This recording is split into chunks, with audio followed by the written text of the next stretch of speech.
Before we get started in just a couple of minutes, I'd just like to remind everybody of a couple of housekeeping kinds of things.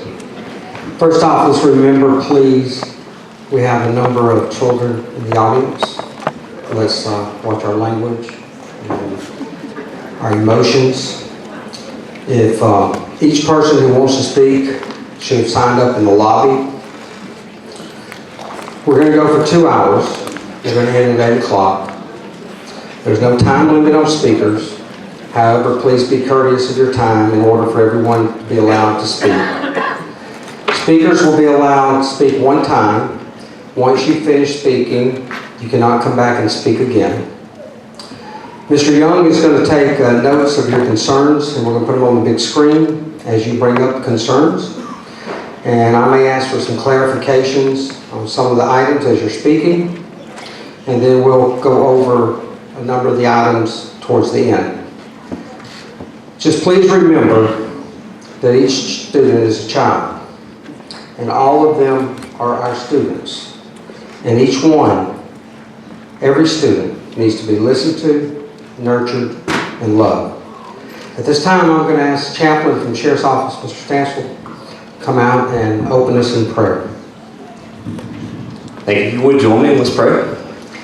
Father, we thank you that we live in a nation that we can gather together like this, that we can come and we can be heard and that we can have a chance to disagree. But we pray tonight that you let this be done in a way that can be pleasing to you, that we be under a spirit of peace, that we follow just the opportunity to love one another and yet still speak what we want to say. And we're just asking for your guidance, for your safety, for everyone here tonight, and for your will. We thank you, and it's in your name we pray. Amen. Thank you. 4,280. That's the number of students that we're here to talk about tonight.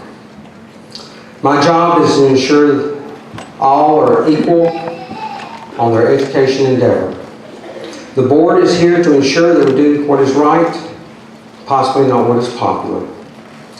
This isn't a meeting about transgender students. This is a meeting about policy and how it affects all students.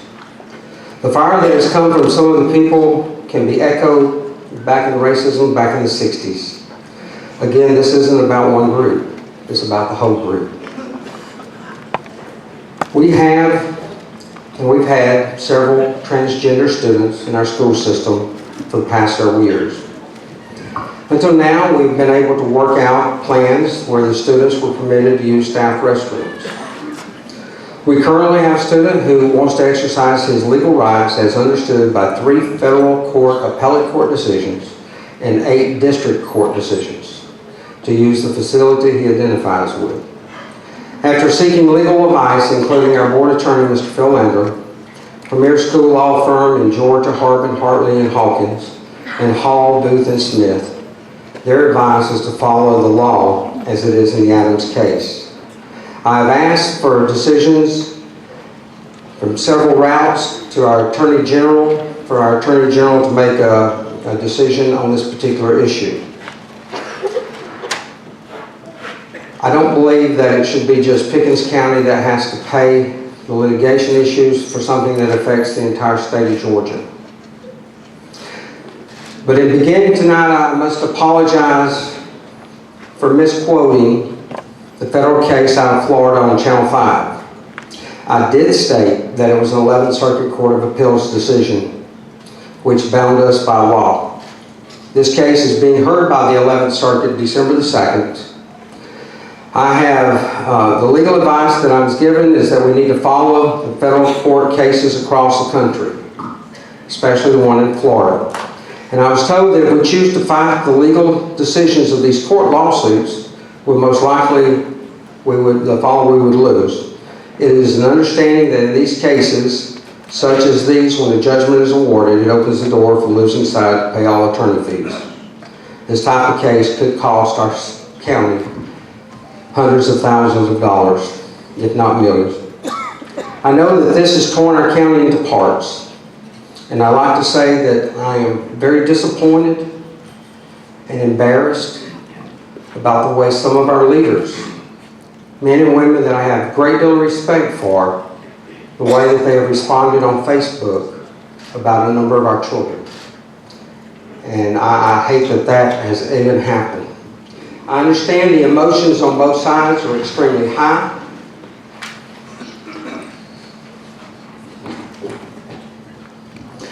I would like to announce a couple of things that I have begun, and then we'll start listening to speakers in just a second. I have met with our architects and our contractors to come up with a plan on having to change all of our restrooms to single-use restrooms instead of multiple people restrooms. But I'm going to ask the board at our next meeting to approve a new discipline directive. Proactive protection being put in place for all students. And I'd like to read that to you tonight. Any student found entering, exiting, or occupying a specific facility that is specified for a gender that is different from the gender indicated on the student's school records, the following shall occur. Parents will be contacted. And then after review of the incident, if it's determined that entrance into the facility was not associated with gender equity or identity, the student will be suspended for the remainder of the school year. This suspension will include all school events and extracurricular activities, including prom and graduation. If any student makes a false report in full or in part, any student who makes an intentional false report of any activities concerning the use of facilities or any discriminatory activities or threats against any student, the following shall occur. The student will be suspended for the remainder of the school year, and the suspension will include all school events and extracurricular activities, including prom and graduation. Making threats of any kind against any student, staff, or damage to the facility. Any student who participates in written or verbal threats on or off school property or through the use of social media, the following will occur. The student will be suspended for the remainder of the school year, and the suspension will include all school events and extracurricular activities, including prom and graduation. If any of these instances rise to the level of violating local law ordinances or state law, the case will be referred to law enforcement for prosecution. The above is addition to the existing provisions that we currently have in our student code of conduct relative to bullying and harassing, one thing that we will not tolerate. Again, I'd like to stress that we're dealing with transgender students, and we have several transgender students. The way we're going is not going to permit what many of you are afraid of, boys going in the girls' restroom just because they want to. They will be severely disciplined. Just like I said, if that's what is occurring, they will be severely disciplined for the rest of the school year. And I hope that alleviates that particular fear at the moment.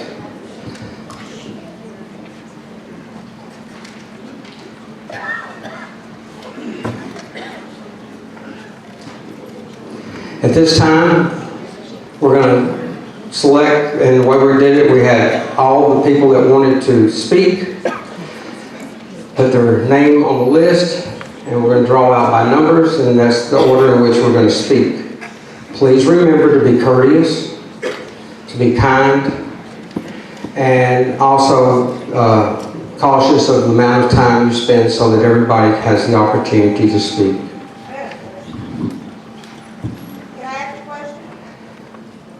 Are we going to be able to ask questions? The purpose was that anybody could speak that wanted to speak. And if there's issues that need to be addressed. Comment on. If you want to speak and make comments, then you need to sign up. We've got to take some sort of order. All right, Ms. Destiny, where are you? Right here. Okay, who's the first speaker?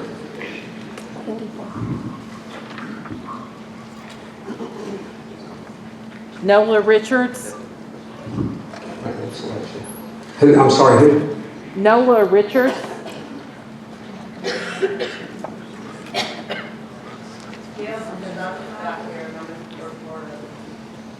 So you do or don't want to see? Okay. Next number. 29. The way that we put all the names by numbers in a hat, and we've drawn the names out, and that's the way that we're selecting the speakers in order. Nathan Barfield. Nathan Barfield.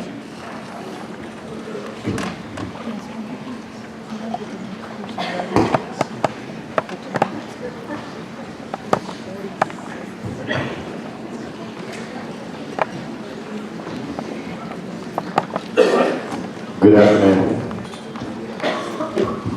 I have 2 kids in the Pickens County School system. I am a person who normally does not mind getting up and speaking. However, this is very hard to do for most of us. Most people in here probably won't get up and speak because of the fear of retaliation. My son would barely speak to me about it. And it's heartbreaking. I can sympathize with the parents of the kids who want their child to feel comfortable. However, I feel that there's a lot of parents in here whose children also feel very uncomfortable. As a traditional Southern-raised gentleman, I would never in my life use a restroom in which a female was in. I believe you can tell from the people around me, most of them feel the same way. Now, no person's rights are more important than anybody else's. My intention here is not to bully anyone.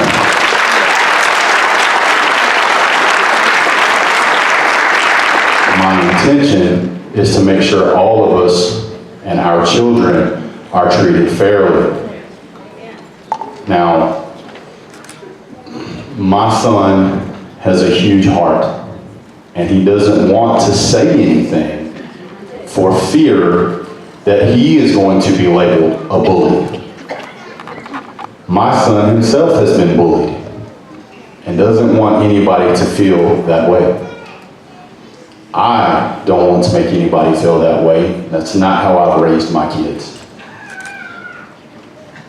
I'm not concerned about 2 kids slipping off in a bathroom to spend time with each other.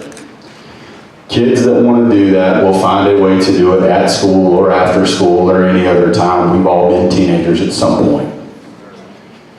My concern is my son's level of comfort that is now being changed, and he has done nothing wrong.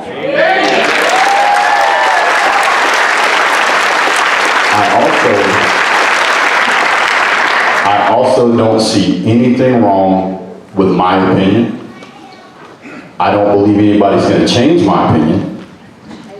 And I'll be one of the first ones to stand up and help defend anybody's rights. I can say that because I've been a U.S. soldier and I've been a deputy sheriff.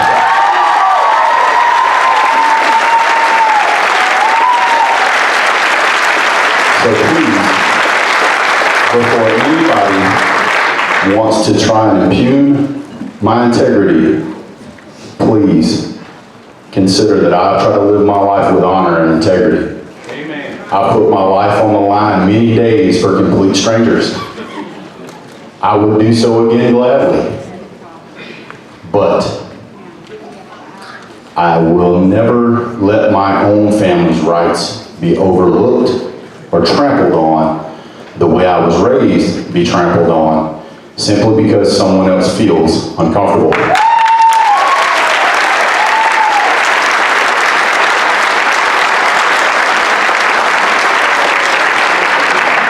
There have been accommodations made so that these situations can be handled with respect and dignity. If someone has a special need, And I do not think that this is not a special need. I completely can see where it would be a special need. Not a handicap, not any of that stuff, but a special need. As it is a special request, judging by the 500 people that are in here, it's pretty special. Since accommodations have been made already to me as an outsider looking in, it seems that this is nothing more than a political stunt and to gain attention.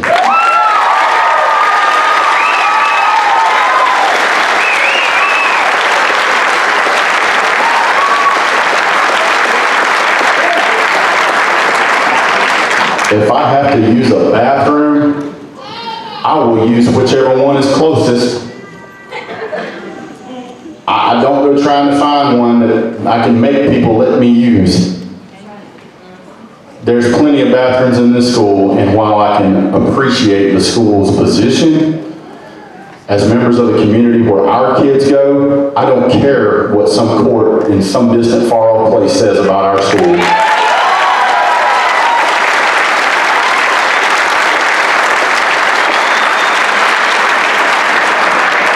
I love everybody.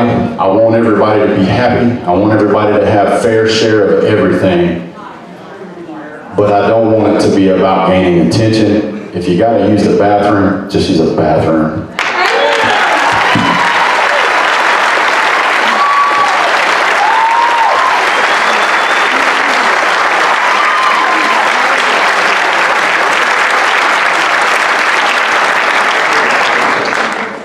Sir, I'd like to personally thank you for your service in the military and in law enforcement. Thank you very much.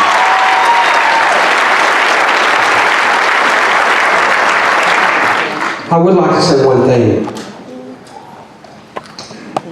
I don't understand the feelings, either from students or adults, that anything that they say or an opinion they have, they can be retaliated against. I'm serious. If you know me, and you know me, those that know me know that I don't tolerate that. And I don't. But I don't want anybody here tonight not speak because they feel intimidated or that reprisals will occur, because I'm going to say this. I appreciate each, now we're going to stay calm. I appreciate every one of you here tonight. I thank you for coming tonight. And I thank you for being as emotional as you are about your children. Because that tells me how much you care for your children. The parents that don't care at all and never show up about anything, those are the parents that upset me. Not the ones that are truly here for the betterment of their children in our community. So thank you for coming tonight. All right, our next speaker. Kayla Hollifield.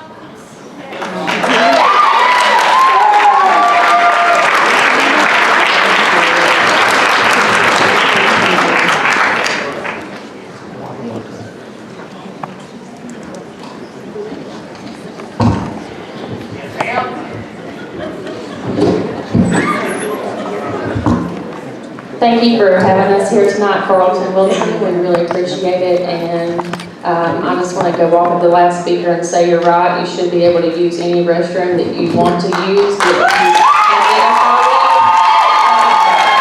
thank you for making that point, sir. And also, I just want to let the LGBTQ community know that we are here for your support. We do support you 100%. This is not about left or right. This is not a public agenda. This is about humanity, and this is about equal rights. I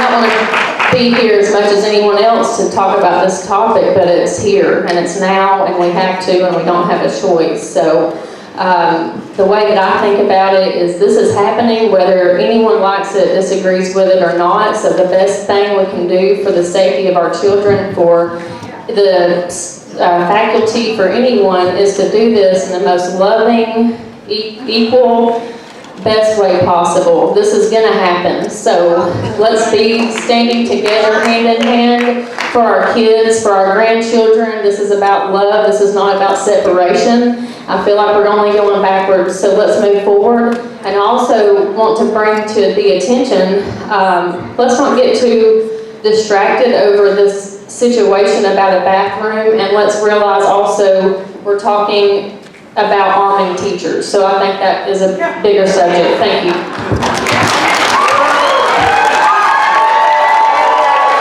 Thank you.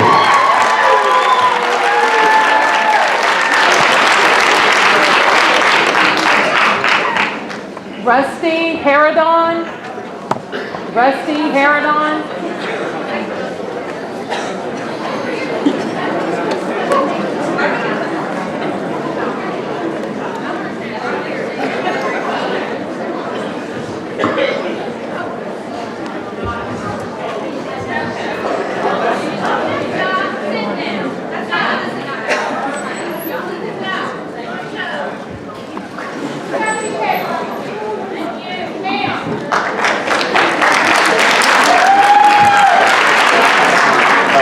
I'm Rusty Harrington. I happen to be a police officer. Hold on, excuse me, just a minute, Russell.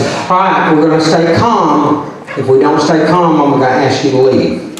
So I want everybody to voice their opinion, but we're gonna stay calm and we're gonna stay civil with each other. Sorry. And I think that's awesome. I applaud you guys for being here. I don't guess you had to do this, but you did. But mainly you're here to represent us. And I appreciate your heart to hear all of us. And just like we've heard both sides of the equation just now, there's even more than two sides.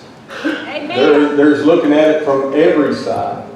Again, I'm not a police officer. I've never served, but I am who I am.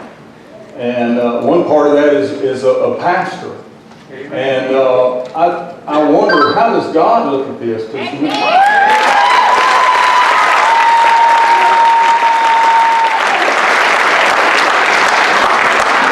Because none of this takes God by surprise. He's not sitting in heaven saying, oh my, what are we going to do now?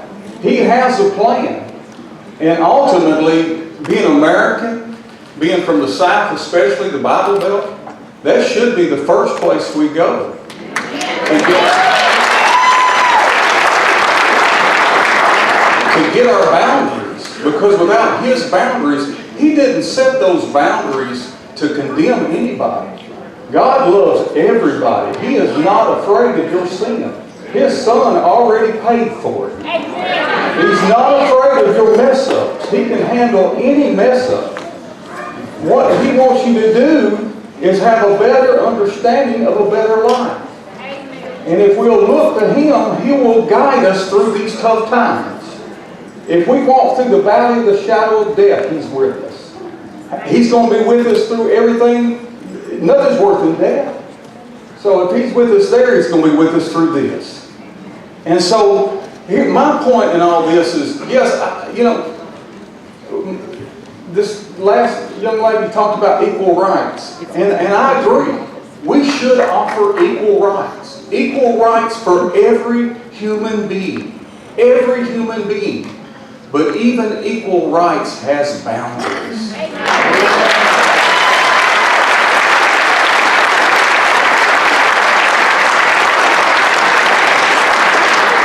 There's nothing more unfair than a person to be born handicapped. And yet, our great country provided for handicapped. But they put boundaries.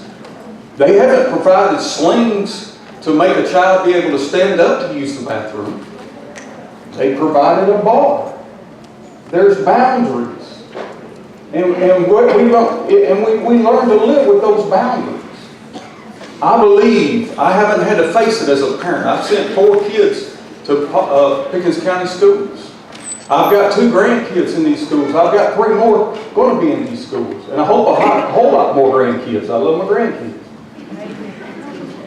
But every one of them Even one of my kids had special needs. No, he wasn't handicapped, he had special needs. And he had to live, to get the education, he had to live within the boundaries that y'all set for him to be able to graduate. We've got a court that's setting up laws, but they've not set any boundaries.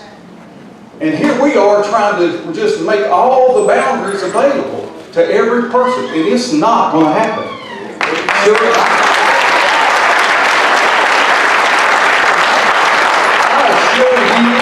If you give them everything they want, there's going to be somebody come along that wants some more.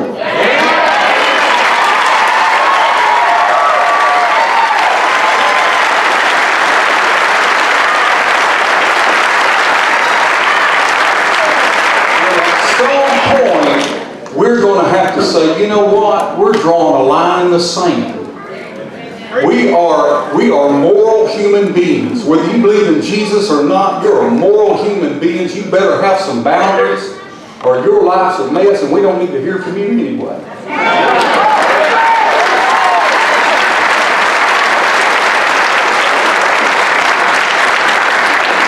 We need to set some boundaries, Carl. You're a good man. I know you are. You coached my daughter. You taught my kids. And I believe you're in a tough situation, as did all of you. And I'm praying for you. And I'm believing that God will give you the wisdom to set these boundaries. That say, you know what, we'll provide, but we're drawing a line.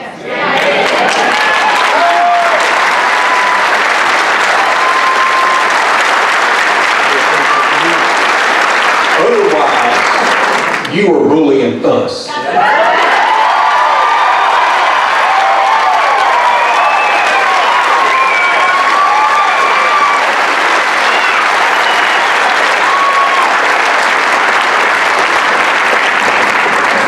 Thank you, Rusty. Jordan Stewart.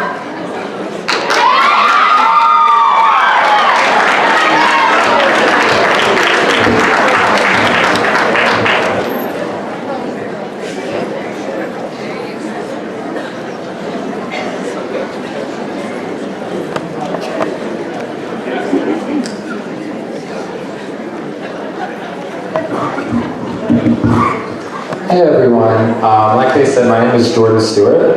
I actually graduated from Pickens High School in 2017, but my junior year of high school I actually came out as gay, and so I was a member of the LGBTQ community here in Pickens County High School. And unfortunately, Unfortunately for me, I faced a lot of discrimination, I faced a lot of bullying, and I faced a lot of judgment on a day-to-day basis, which was terrible for me. But coming from a cisgender, meaning that my sex lines up with my gender identity, I was already privileged in that sense. And just coming out as gay is very hard for me. So imagine what it's like for these transgender students here in this place, first of all. Second of all, I wanted to emphasize the point that a trans woman is a woman. A trans man is a man. So when you sit here and you say that you think you're going to be a man walking into the bathroom with a woman, that's not the case. You're a man walking into the restroom with other men. A trans person is just as valid as you are. I also secondly want to make a point, if we're going to talk about Christianity and how this intersects with this conversation, the overarching theme of Christianity is love and acceptance. That was Jesus' number one word. Jesus preached love and acceptance, and quite frankly, when it comes to trans students using the restrooms, they're just trying to get in to pee, they're trying to poop, they're trying to do their business, get in and get out. Nothing more, nothing less. But my biggest issue that I want to talk about right now, and I have the facts on my phone about it, is to talk about trans students and how they're bullied here in the state of Georgia. 9 out of 10 transgender students are actually verbally harassed in school due to their gender identity, and more than half of these trans students have been physically assaulted in school systems because of their gender identity. So for all of you straight cisgender people who think that you're uncomfortable right now, imagine the people that are physically assaulted on a day-to-day basis just because they try to use this bathroom.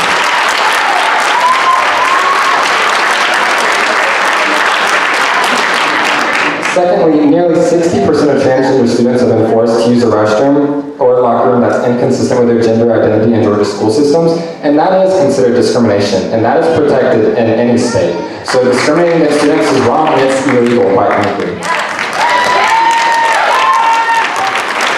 More more than 63% of transgender students avoid using the restroom because of fears of harassment or assault. This can lead to physical health problems. Trans students are trying to avoid the restroom for fear of being assaulted verbally or physically, and that's wrong. That's inhibiting that they're not able to learn in those circumstances. So, and I'll just, I'm sorry I'm speaking, so if you want to speak inside the silence.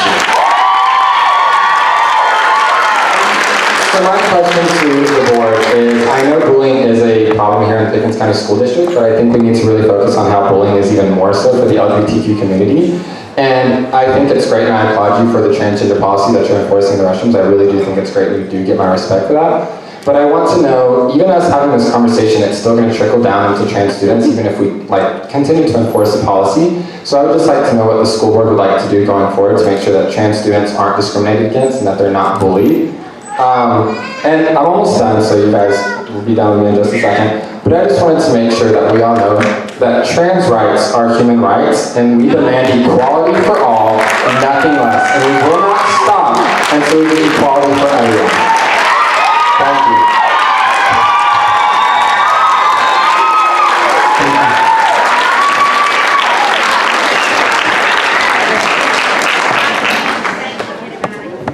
I'm gonna ask, I don't mind you applauding for whoever it is or whatever they're talking about, but I don't want the negative comments going to the speakers.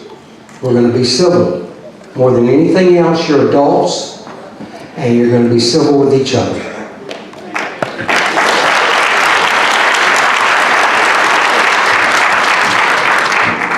Barbara Hawkins. Barbara Hawkins.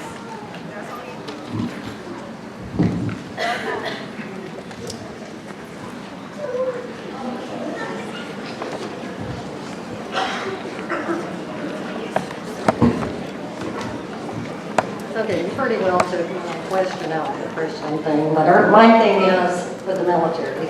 We don't allow our military to do it. Why are we allowing our schools? There you go.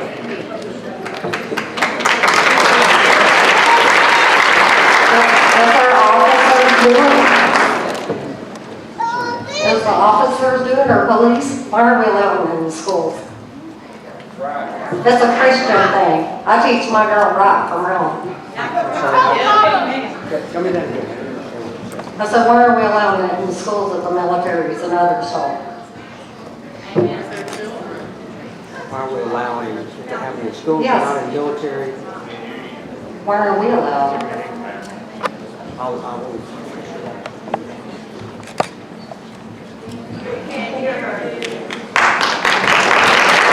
The question was, why are we allowing this in the schools when it's not allowed in the military?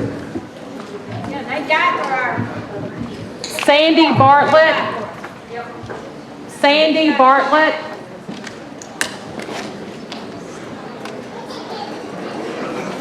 Answer the question. I'm sorry, what? I'm going to. I'm going to answer the question as soon as we get them all up here, and we'll go through all of them. Last call, Sandy Bartlett. Sandy Bartlett.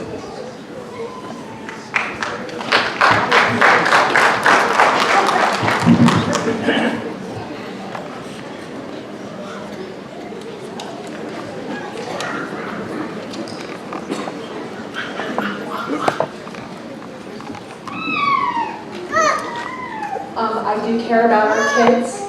I do fear because there have been instances where kids have been raped, and it still continues to happen.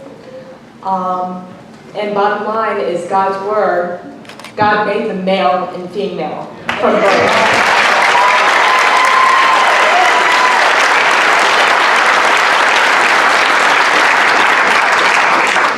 And I think as people, as humans, as adults, we have to be careful of our words, even around our own children. And when I was younger, my mom had told me that she wished I was a boy because she wanted to give my father a son. And that was hard. And for a long time, I wished I was a boy. But I'm glad that the laws that are being enacted now weren't and acted then because I would really be screwed up. And I'm so thankful that I'm a woman now. And that allowed me to accommodate me. So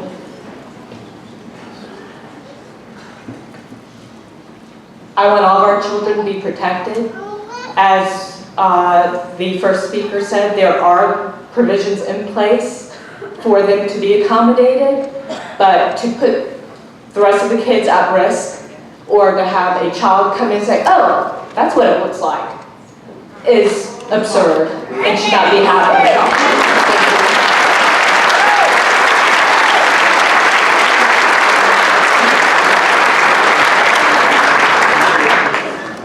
Sharon Paget. Sharon Paget.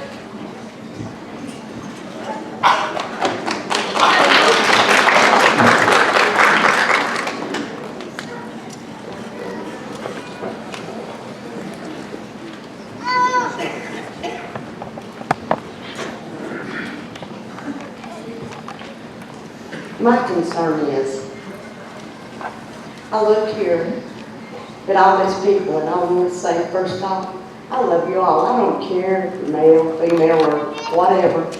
I love every one of you. I drive a school bus. I've drove a bus for 29 years. I've never had a place on my bus, whether it be male or female. I didn't have to pull them apart. I didn't have a problem with it. I've never had a problem with that on my bus. The concerns with the teachers and stuff having guns, I'm sorry, I don't understand that. Just put another officer or two in here. That's to say, they've not had a bad day and they don't make the wrong decision, and then they've got to worry about that the rest of their life, because they'll do time if they do the wrong thing. You couldn't pay me enough money to carry a gun on my bus.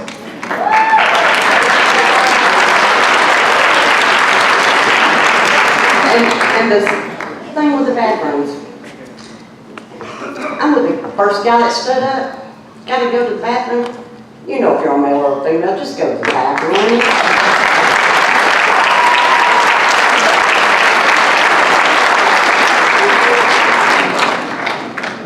Alicia Watkins. Alicia Watkins.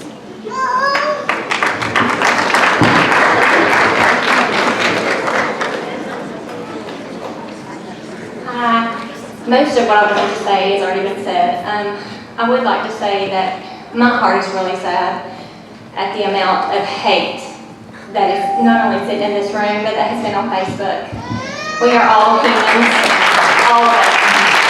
And God tells us that we are to love regardless. Regardless of what we think gets in, regardless of what we agree with, we are to love. My issue is that I have 2 daughters. I'm worried about not only at school the safety, but you said you were going to address that, so I'm going to, put faith in you that you are. What about the facilities at the football games? There are multiple people coming in and out of those football games. You don't know if they're pedophiles. You don't know who they are. I'm not concerned with the students so much as I am the public. The basketball games, anything. I just need to know that my girls are going to be safe to go to the restroom by themselves. Because before, if you walked in, we're trying to go into a women's bathroom, I would say, hold up. What you doing? But now I don't have that option. If you walk into the gender neutral bathroom, I can't question you. I don't have the right to question you.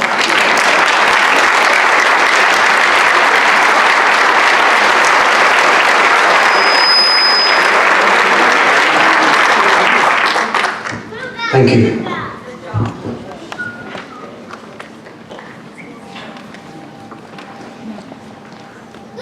Latasha Chumley.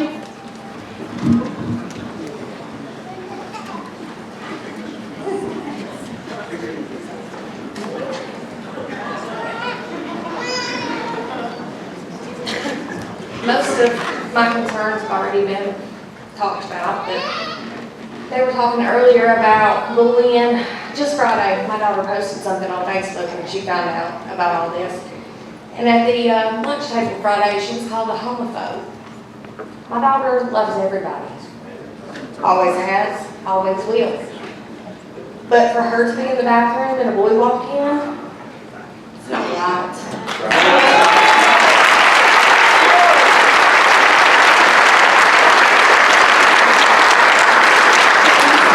She's only 15. She's not even 15 yet. She'll be 15 the next month.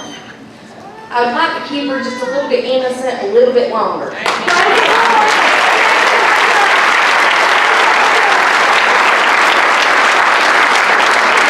My son, and he said, Mama, what am I going to do if I'm standing at the urinal and a girl walks in? Am I supposed to hide? Am I supposed to turn away? Amen. I just want to know that, and I think one-stall bathrooms would be a great idea. Yeah. That way everybody has a bathroom. I'm not saying that they don't have the right to use a bathroom. They do. They are humans just like we are.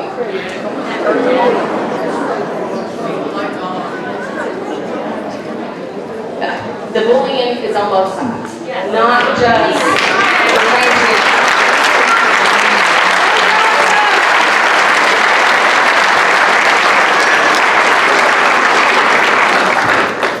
Thank you. Tony Davis.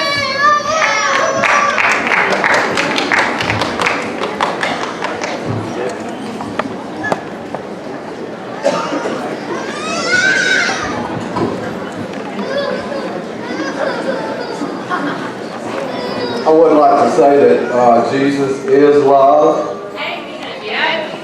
And we love him because he first loved us, and he said, if you love me, you'll keep my commandments.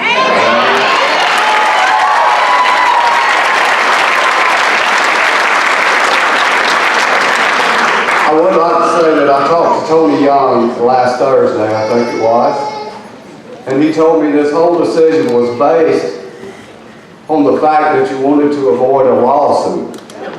Okay? This is a form that I think every parent in this district should have the access to, that will require you to tell us how you will ensure our children will be afforded their right to privacy.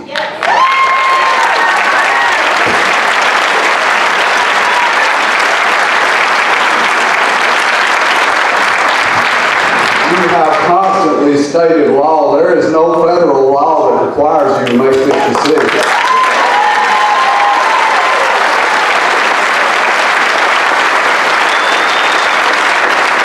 Are any of you guys aware of the decision or the case that was argued before the United States Supreme Court last Tuesday, EEOC versus Harris Funeral Home? That whole discussion, the whole argument was based on the definition of sex as it was entered into federal law in Title VII of the Civil Rights Act of 1964. Does sex mean male or female? Or does it mean male and female and gender identity? In 1964, gender identity wasn't even a part of our vocabulary. Amen. So it could not admit that. So this case, we're asking the highest court in the land to determine the definition of sex as it is in federal law. What has happened last week also, the Board of Education of Pickens County decided to redefine the definition of sex to include gender identity.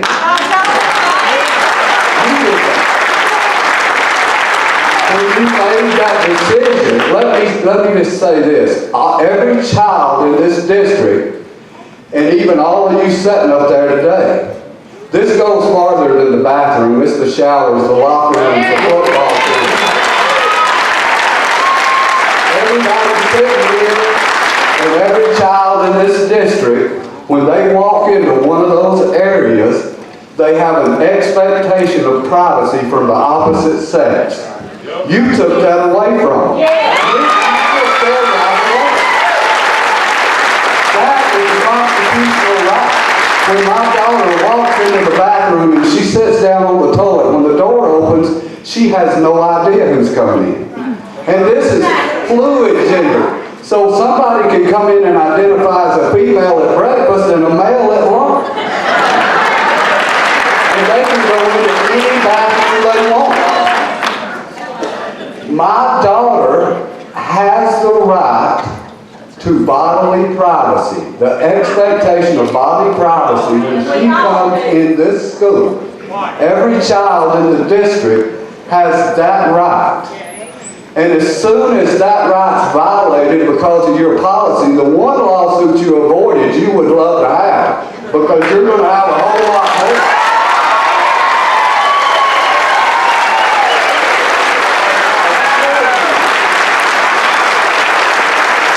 I assure you, you may win the battle today, but you will not win the war. There'll be an election for your seat soon.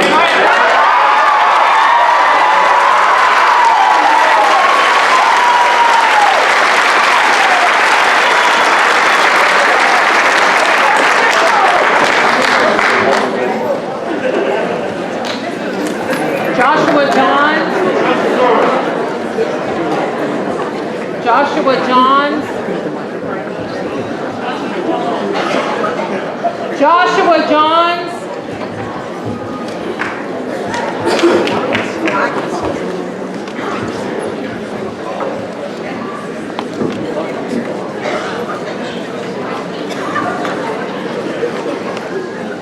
Good evening, my name is Joshua Johns. It's hard to follow the first gentleman.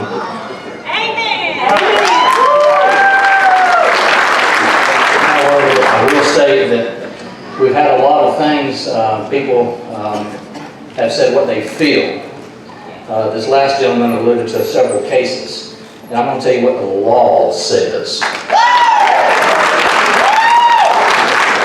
Under Title IX, USC 20.1686 says that states that schools can maintain separate living facilities for the different sexes.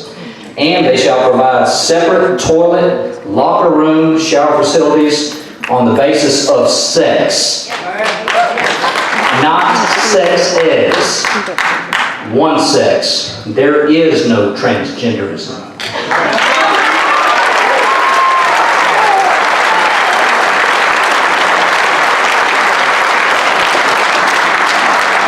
Our illustrious President, Mr. Obama, attempted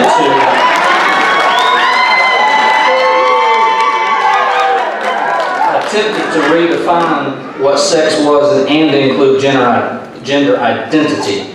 The Equality Act did not become law, and as of this year, 2019, there is no federal law that requires public schools to allow boys in the girls' restrooms or girls in the boys' restrooms. That is law.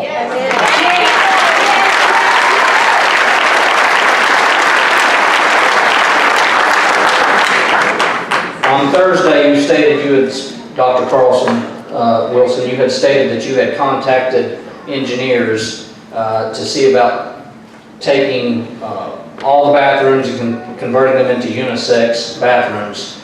I see that as a waste of taxpayer dollars.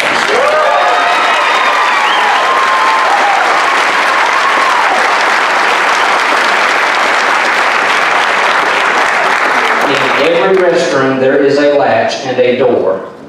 Go into that bathroom if you need to squat, stand up if you need to stand up. That's all there is to it. That's it.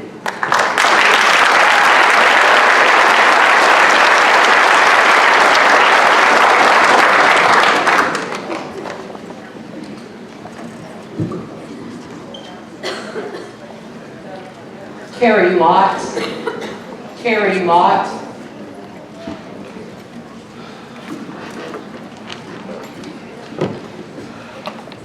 Most of what I was interested in saying has already been said as well. I will say, I originally came in here sort of sympathetic, maybe even empathetic for the board, because I was under the impression that all this was being done because it was being mandated by courts. I hadn't done any digging or anything. I just believed what I heard. I appreciate you for apologizing for misspeaking on that.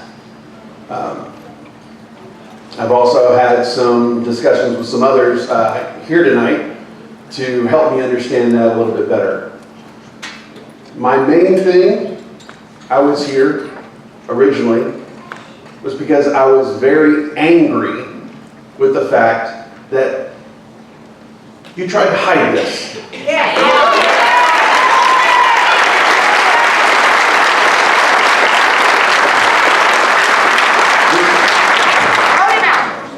This is something that you could have presented to us and said, if it was being mandated by law, parents, you can talk to us, we'll listen to you, but the court's making us do this.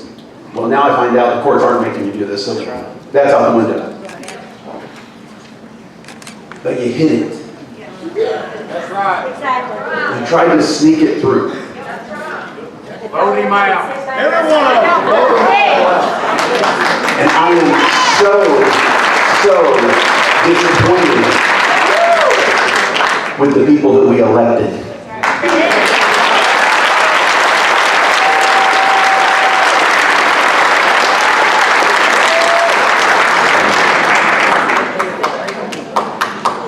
It's already been said that, yeah, there's elections coming and all, but y'all are in charge right now. Y'all are the ones doing this. You're the ones that put the rules in place. We can yell and holler. Not sure if there's much that we can do at this point. So there will be a time that we can do something. There you go.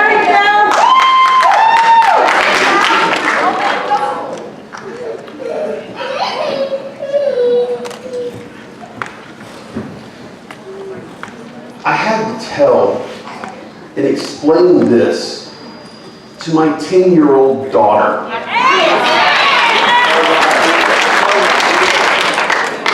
This should be, I believe the young lady that was speaking a little bit earlier was trying to keep the innocence of her 15-year-old, who's in high school, that sees a lot of crap already.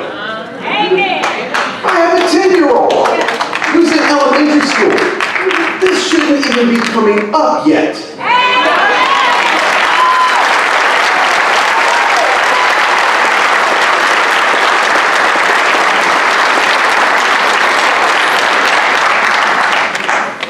I have 2 kids here. I've got 2 kids in Hill City. Both my girls are concerned with what's going on. Yes, you're trying to come up with some individual stall plan with doors or whatever. But have you thought about the fact that there have been times in the past we went away from doors in bathrooms at all in high schools because of the things that happened in them? Yeah. And now you're going to put a locked door on a bathroom stall with walls so nobody can see anything, and you don't know what's going on in there.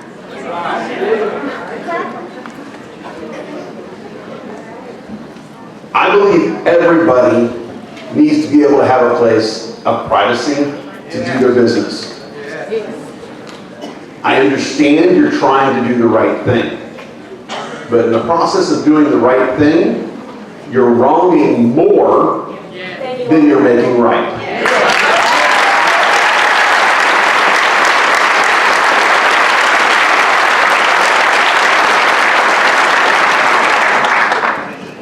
Businesses and whatnot have done this. My company, you go into theirs, yeah, you see all the door bathrooms and all. They're adults. I get that. It makes sense. These are kids. These are kids. Well, we hope so.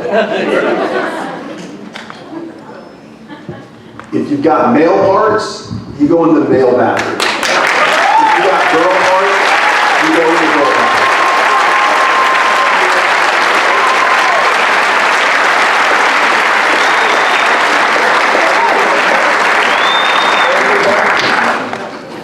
Seth Griffin.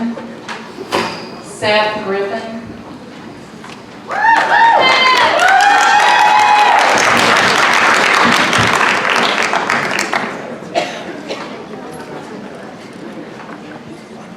Hey, I'm Seth Griffin. I'm autistic, so if I sound a little weird, I'm sorry. That's not something to applaud. Fucking, sorry, it sucks. Apologies. I'm sorry, are we talking about black kids or trans kids? It's really hard to tell when you talk about keeping your kids separated from people that make them uncomfortable. Statistically, about 5% of everybody is gay, lesbian, bisexual, or transgender. 5%. That means that if you've got, what'd you say, 4,280 kids in the school district? That means you've got 110 kids from K through 12 that are gay, lesbian, bisexual, transgender. 110. That means they're already in the bathrooms with your straight kids.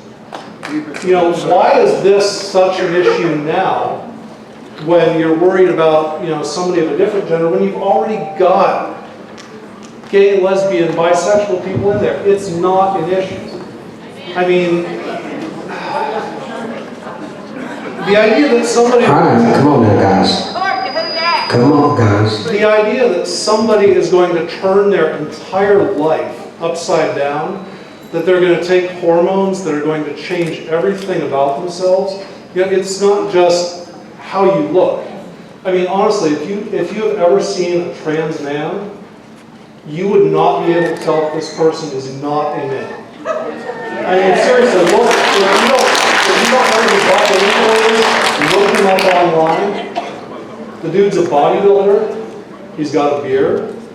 He's got, you know, he's going bald because now he's in his 50s. And Buck Angel was born a woman. You wouldn't be able to tell. You can't tell when you look at these trans kids whether they were born XX or whether they were born XY. You don't know. Come on, guys. The idea that somebody would go through all of this just to use another bathroom when you've got the whole internet full of free porn is just absolutely ridiculous.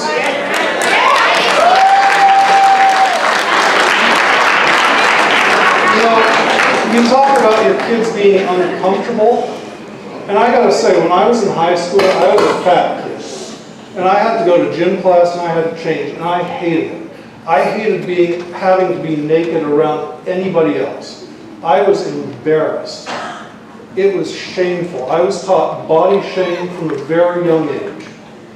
You know, I was uncomfortable the whole time. Sorry, I almost said it again.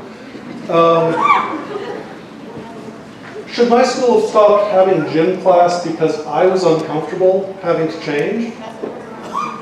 So my question is, why is my discomfort, why should that be everybody else's problem? Why shouldn't I be saying, yeah, being uncomfortable, that's part of life. Sometimes you're in things that suck that you don't like, and you just kind of say, well, that's the way life is. Because it is that. And you're going to have to deal with people all your life, different genders, different ethnicities, different races, different religions. And it's going to be uncomfortable and difficult sometimes. And the sooner people get acclimated to being discomforted, being uncomfortable, the easier time they're going to have adjusting to the rest of life. Finally, and lastly, I was an ordained minister. I was a missionary for a number of years. I think it's absolutely shameful that people are using Jesus as an excuse to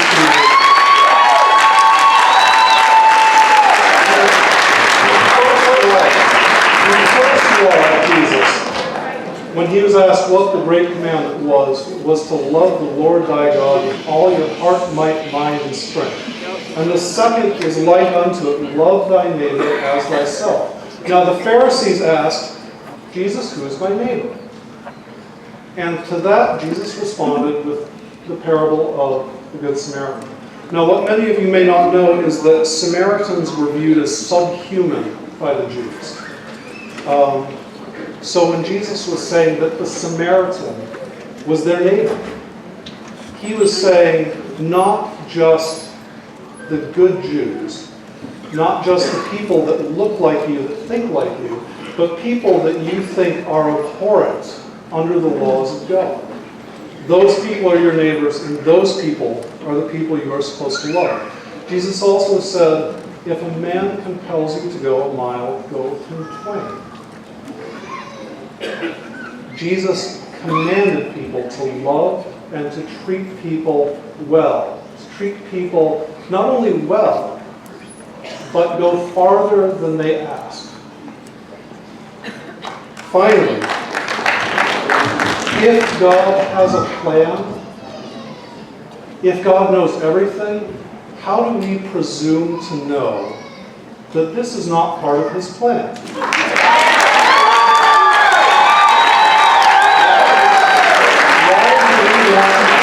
Jesus' sacrifice and his fulfilling the law of Moses, and then turning back the clock and going back to the laws of Moses in Numbers, Leviticus, and Deuteronomy, and obeying the old laws that Jesus fulfilled.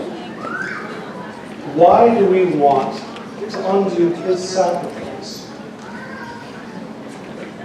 Thank you.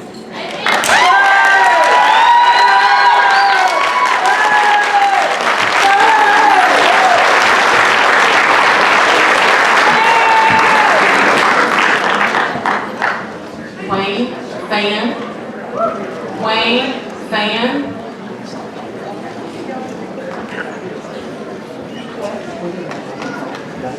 That is wrong. That is wrong.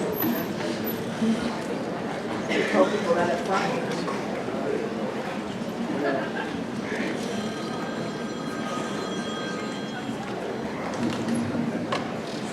Last call for Wayne Fan.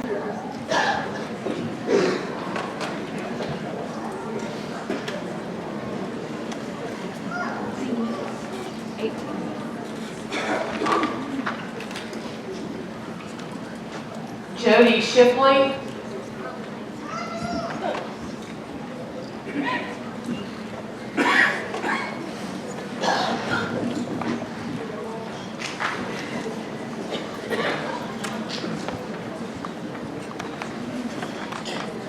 Good evening.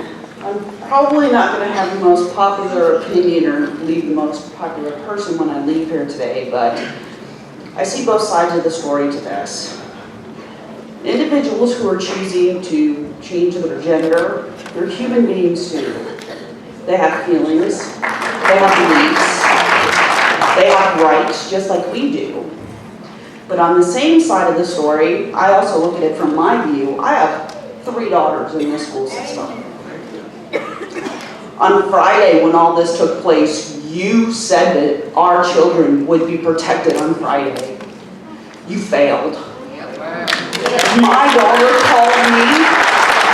Boys are walking in the bathrooms like it's no big deal, making a joke out of this, peeing in the floors.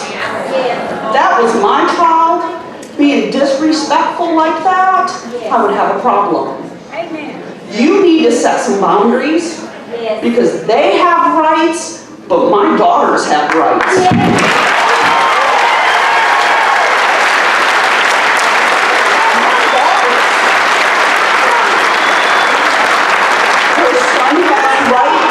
That's right. Her son has rights. But I will say this. It's more apt for a boy to overpower a female than a female to overpower a male. My children are not threatened by transgenders or gays or lesbians. My children are threatened by the kids who don't understand the policy that you might have in place or you don't have in place. They don't understand that they should have rules set. You have to have documentation of a child that has heart condition. I had to provide it. Provide iron condition and diabetes. Transgender kids should have written something from doctors. Parents. You have that.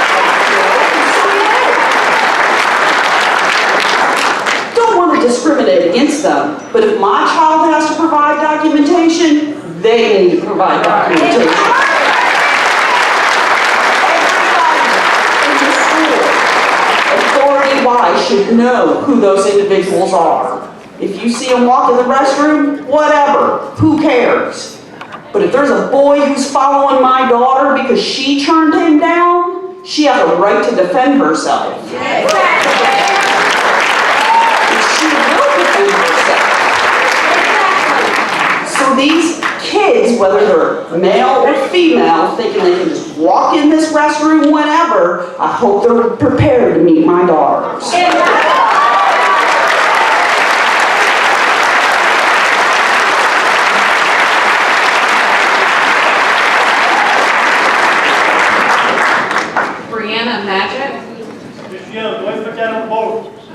Yeah, but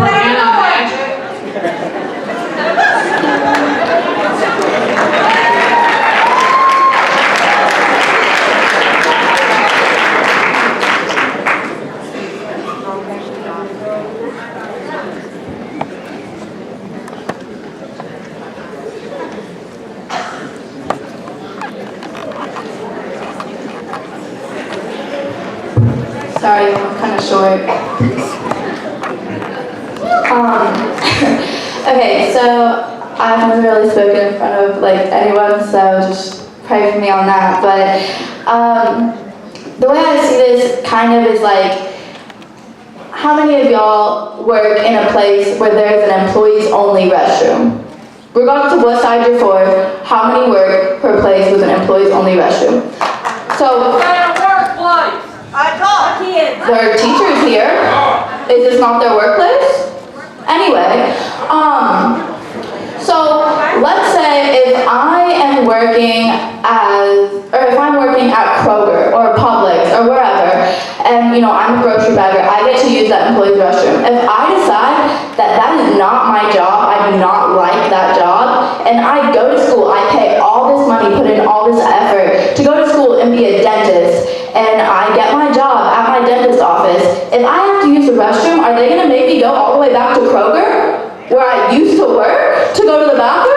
Or can I use that employee restroom that I earned by going to school and earning that degree that I want for the career that I feel I fit in?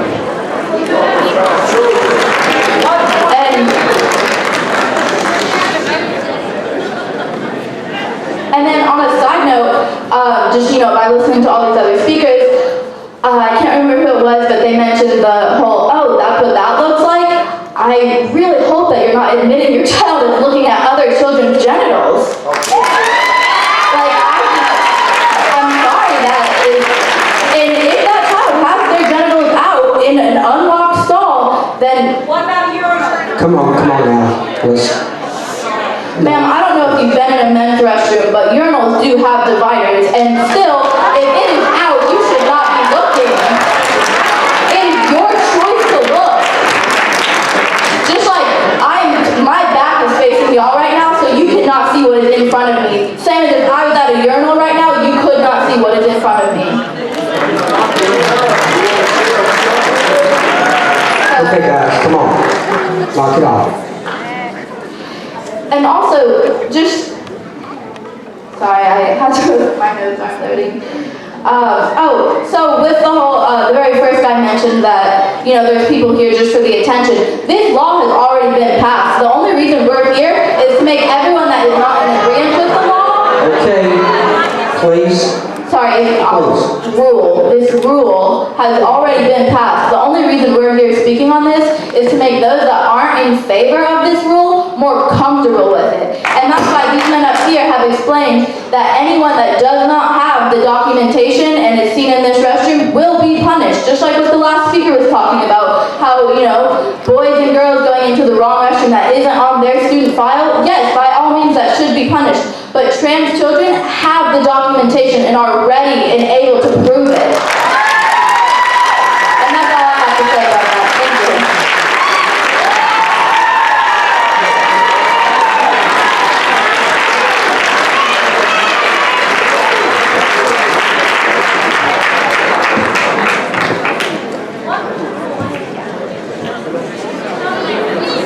Mickey Storks. Mickey Storks.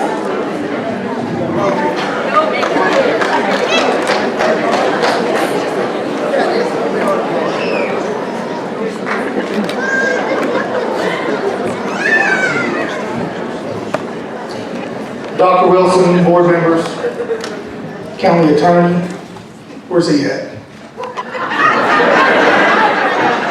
Don't let the redneck dialect fool you, okay? I'm going to speak with my back to you as a symbolization of who really owns this microphone right here.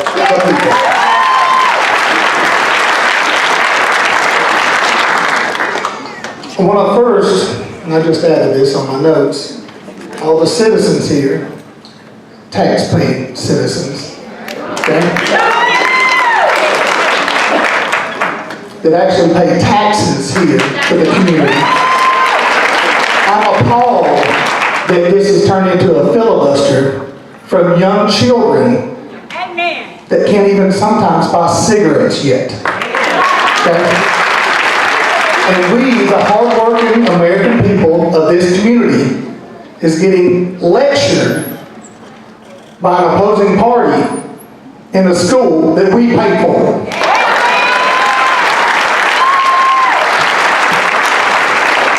We live in the United States of America. This honor was paid for by moms, dads, sons, and daughters in blood. Okay? We live under the law of the land, which is the Constitution, which gives all equal rights who live here under the law. Key point. Correct, attorney? Under the law. I'm going to make a general statement here. Where does the rights of the transgender community end and the rights of my son and daughter begin?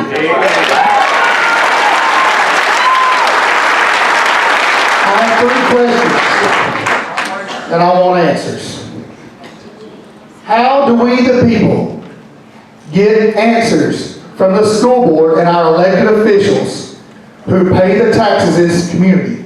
Who is really in charge? Who's in charge? Put that on the board. The people or you? We pay the taxes. We pay for your suit, your shoes, and your socks. We pay for that. We do. That is not a right. That is a privilege given to you by the constituents that are sitting here today and at home. So that's my first question.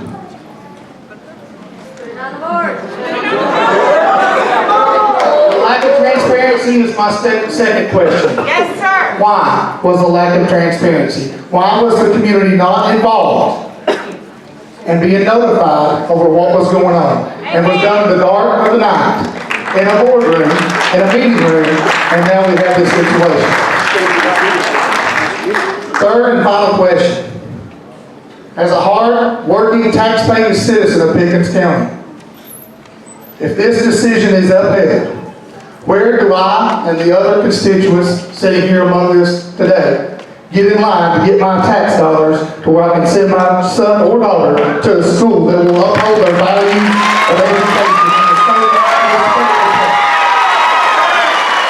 I will wait for your answer.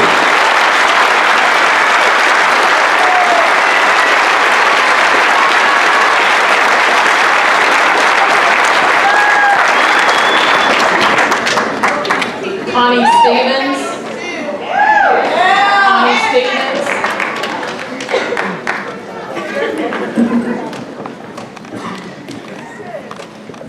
I wanted to speak tonight because I'm a facilitator for Darkness to Light, Stewards of Children. Has anyone in here heard of that? Yes. Okay. I want to turn this around myself.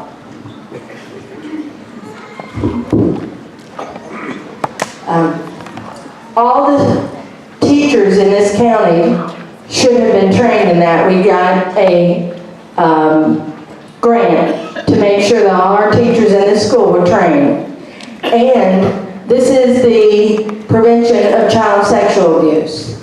The reason I became a trainer is because, do you know where we rank? Atlanta ranks in sexual trafficking? In the nation? No, in the world. Think again, in the world. And it's very close to that, and our students are just as susceptible to it as anyone else. With the internet now, all of them are susceptible to it.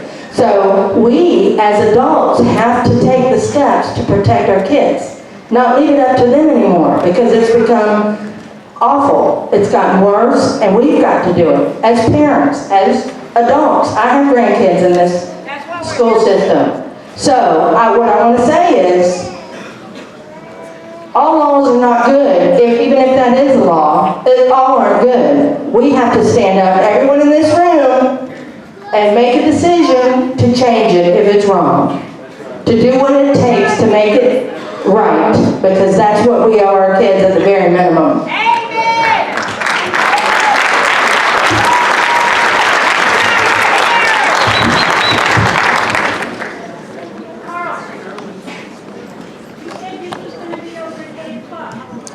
Bryson Sewell. Bryson Sewell.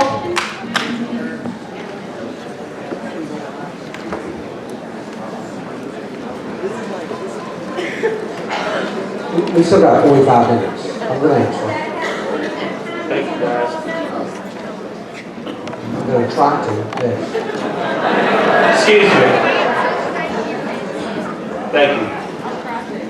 First of all, I want to start off by saying that I'm recently engaged, and I had plans to live here in Pickens County. But now, because of what has taken place, I'm not sure if I want to do that anymore.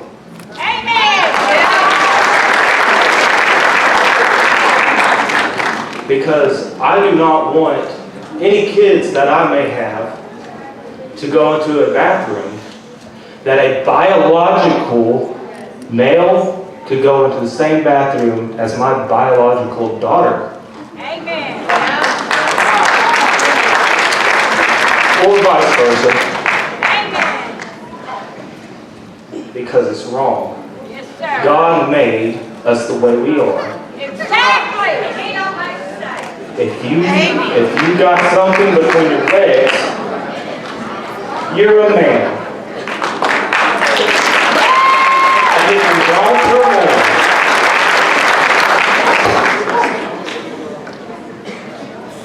And I'm very disappointed. I may not live here in Pickens County, but that doesn't change what is right and what is wrong. That's why I'm here today. Because what is going on is wrong.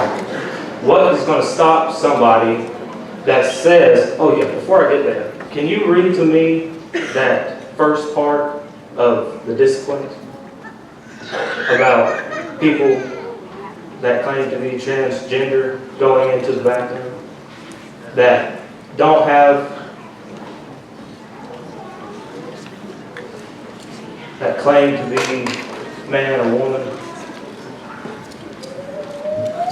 Any student found entering or exiting or occupying a gender-specific facility that is specifically for a gender which is different from the gender indicated in the student's records, the following shall occur. Parents will be contacted. After a review of the incident, if it's determined that the entrance to the facility was not associated with gender identity, the student will be suspended for the remainder of the school year. The suspension will include all extracurricular activities, including prom and graduation. Thank you.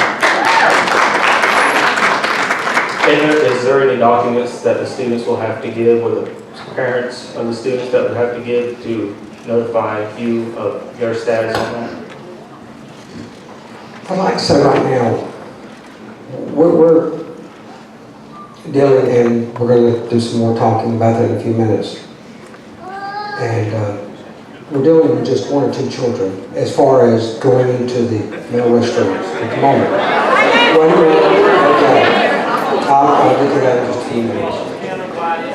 Okay, and one more thing. what would say that somebody, like a man, because I'm just out of high school and I know how it is, what would say that man go and say that he claims that he believes that he should be a woman, okay? And he decides to go into the woman's bathroom after making that claim, when really all he wants is to get close to another girl. And that person will be prosecuted under law. You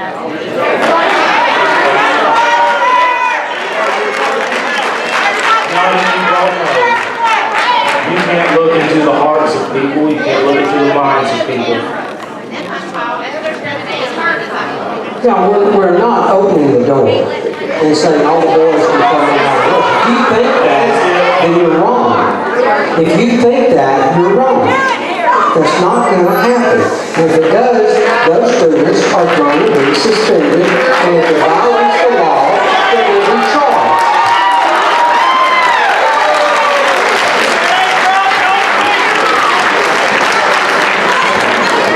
All right, our next speaker, please.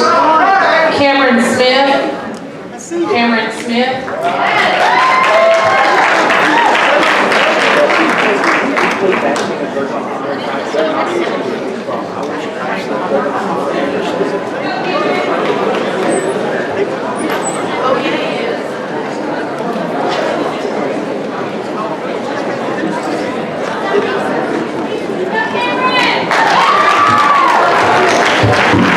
All right. Hi. Hi, everyone. My name is Cameron, and I am 23 years old. Not that that matters, but might as well start somewhere. Okay. Now, I think it's great that everyone is coming here tonight, and let me turn around and see everyone's shining and bright faces. There we go. Okay. All right. Now, I appreciate that everyone has come here and said their opinions tonight, because everyone's opinion matters, and we all have a right to our own opinions. Agreed? Yeah. All right. Okay. And to the very first gentleman who got up here, first of all, thank you for your service in the military. I really appreciate it. And I would just like to say that you brought up that as a Southern gentleman, that it is important to not go into a bathroom specifically given for a woman. But I am also a Southern gentleman, and to give courtesy to women, I must say that a woman should be whatever she wants. I genuinely believe that. And if that includes if she decides that she wants to transition to be a man.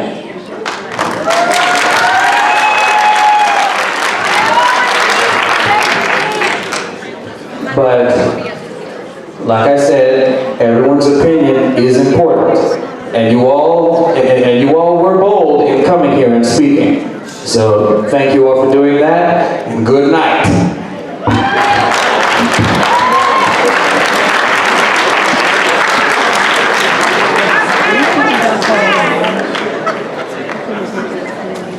Stephen Lawrence. Stephen Lawrence.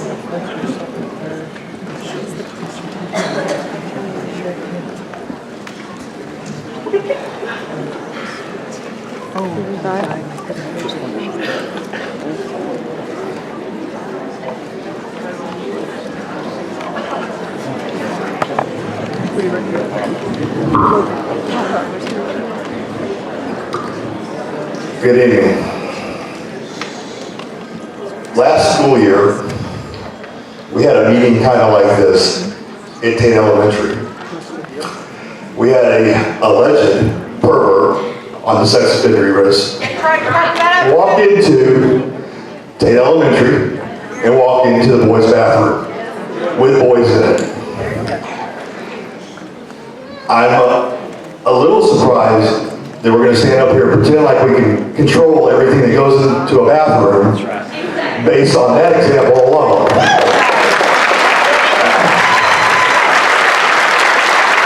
I still don't know how much of our tax money has been spent to increase security at Tate Elementary. I know we're about to spend a lot more tax money for changing some bathrooms that don't need to be changed. I would invite the media next time to show up when we have strangers walking in the schools, in our elementary schools. My other question is, and I do feel for these children. I don't want to bring religion into it, but I had to pray too watching Facebook over the weekend. And I hope that they're not reading some of the stuff on No Pickens or the Pickens Progress that's being posted on Facebook. But there are questions that have to be answered, and besides taxes and security, despite what you're saying, you are opening a door.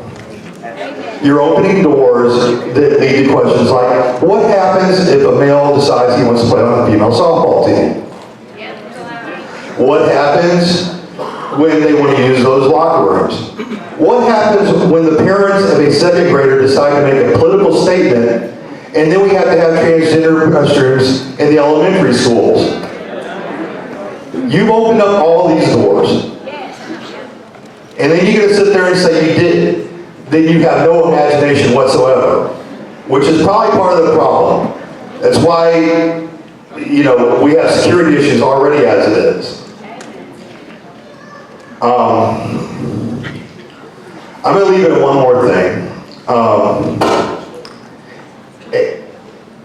There is a way to tell if you're a man or a woman. And it has to do with chromosomes. And I hope that if you're teaching our children science, that you go and look it up.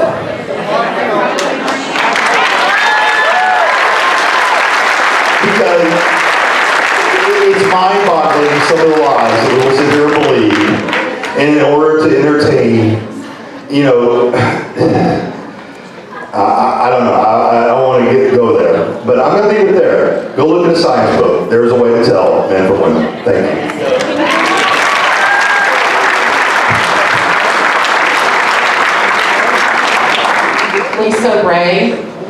Lisa Ray.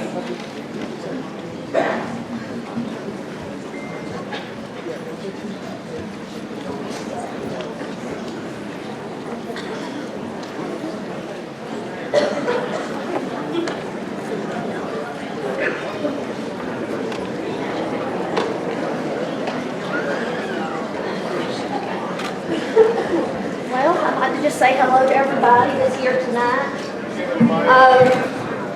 Never done this kind of speaking before. Never really thought I would tonight either. A lot of issues have been covered tonight. My daughter is really going to literally kill me when I get home. She may not even speak to me no more. But our schools are teaching our kids that all of this stuff is okay. We just fly by, and this stuff is supposed to be okay. It is not okay. I feel for this child. I do. I understand this child is wanting to have a place in this life. And I agree. They should have this place. And it should be a loving and caring environment. We all dream of this. Does it exist right now? But at the same time, is it fair to the rest of our kids to have to give up what they believe in and what they feel safe in doing? My girl says she's okay with it, and I'm going to.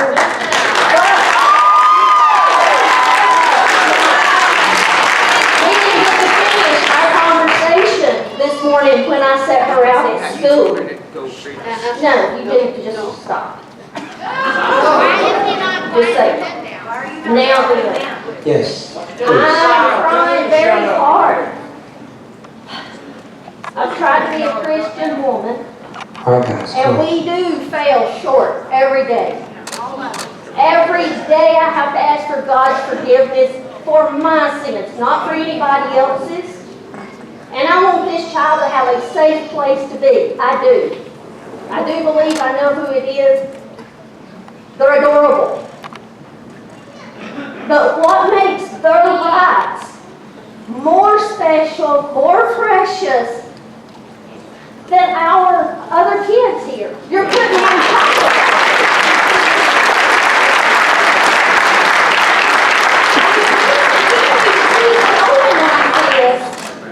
God help us, because this is just a beginning of what's to come. And I have to say, I was lucky to grow up when I did. Absolutely. I would hate to be with you kids right now in this high school.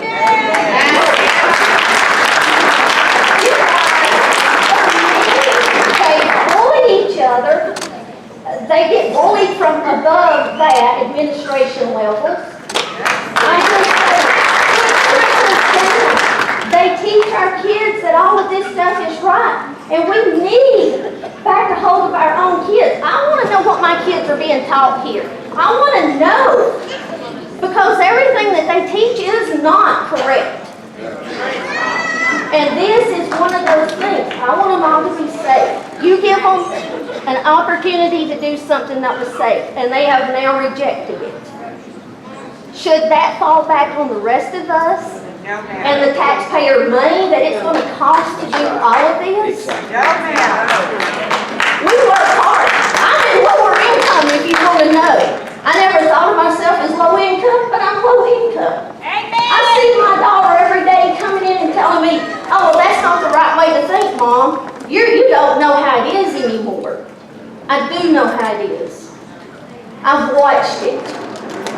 And I'm tired of everybody walking in and saying, your way is no longer working anymore, that we need to change everybody's positions here for a few. I ain't saying you can't accommodate,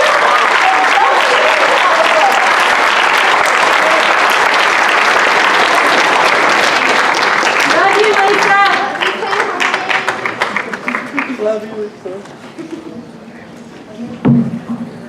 CL Stanfield. CL Stanfield.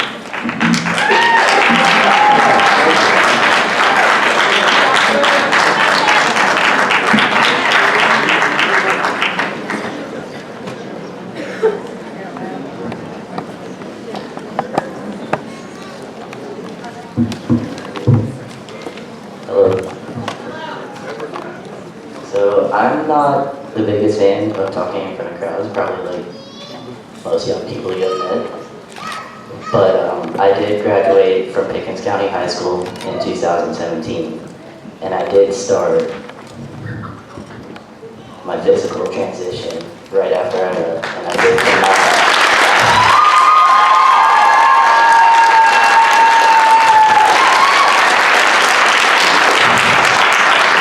I did come out while I was in school, and when I came out, I knew there was no policy, and I knew that I was a very rare case. I did not decide, okay, I'm going to keep using the women's. I did not decide I'm going to keep using the men's. I didn't really even decide when I did start going to different bathrooms. I used the nurse's bathroom and the bathroom in the office. When I started doing that, it was because I knew whatever I did, if I used the women's bathroom, if I went into the freshman hall and used the women's bathroom, my brother was a freshman when I was a senior.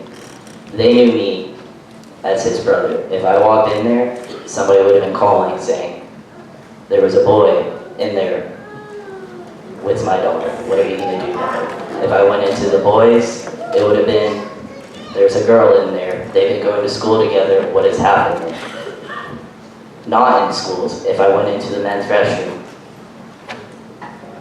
nobody actually cared. But if I went into the women's, before I was on test, before I went through all the medical, if I went into the women's, there would be moms. And I had been confronted by a mom before that would look at me and they would not want me anywhere near their children. They did not want me near their daughters. They were like, what is this boy doing in here? Is he confused? Before I started transitioning, it was 50-50. I'm small, I'm Asian. You can't even tell whether someone's trans if they have their hair short or they got soft features. You can't tell if they're male or female anyway when they're Asian half the time. At least for me and my family. When I was in school, I would have rather used the men's bathroom. I would have. But I didn't feel safe. I did not get to start physically transitioning, but when I did, 2, 3, 4 months into physically transitioning, I could not use the women's bathroom. It would be a horrible idea. There would have been a husband, a brother, who knows what, waiting outside for me being, what are you doing? I know that I am in a small portion of the population. And when I was deciding, because everything I did was apparently representative of everybody else in a similar situation to me, when I decided to use neutral bathrooms, it wasn't because I didn't want to make anyone else uncomfortable, and it wasn't about my comfort. It was the easiest thing at the time. Being in such a small population, I knew I went to doctors. I went to more than one doctor. All of them have said the same thing about me. There were other options. We tried, did different things. Transitioning ended up being the best thing for me to do. And I am very young. I'm 20 years old now. And it is a very life-altering decision. It wasn't on a whim. And I have documents proving so, that it was not on a whim. I didn't just decide one day, you know what, I'm gonna be bold. I don't like the women's bathroom. They all talk to me in there. I don't like it. I'm just gonna go to the boys' room. It was months and years of decision making and deciding what was best for me. And I know that it makes other people uncomfortable. I wish it didn't, but I know it does. I didn't even think about coming here, because for me, when I finally got settled on what I'm doing and what I am now, right now I'm trying to be a student. I'm not worried about being transgender. I go to work, I look up for stuff for school, I'm trying to find a car, not worried about being transgender. When I first saw this, I was like, okay, you know, some people go, it won't really matter if I go or not. But the more and more I saw, because I work in retail, I see everyone's opinions, I hear it all. Love all my customers, whatever they think. I hear it all. I was like, okay, I am in such a small minority. Some people might not even know what a transgender individual looks like. They might not even know what somebody who has transitioned looks like. They might not even know what it looks like for somebody to be going through. Because everyone's at different stages.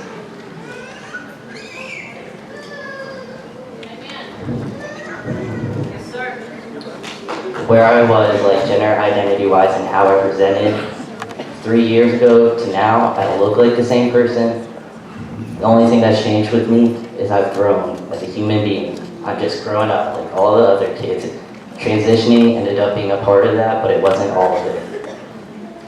When it comes to bathrooms, and when it comes to locker facilities, when it comes to public bathrooms outside of school, at the end of the day, we are a small population.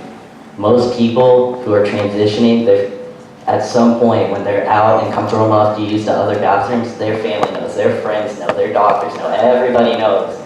And if they don't know, well, why would they go into the opposite bathroom?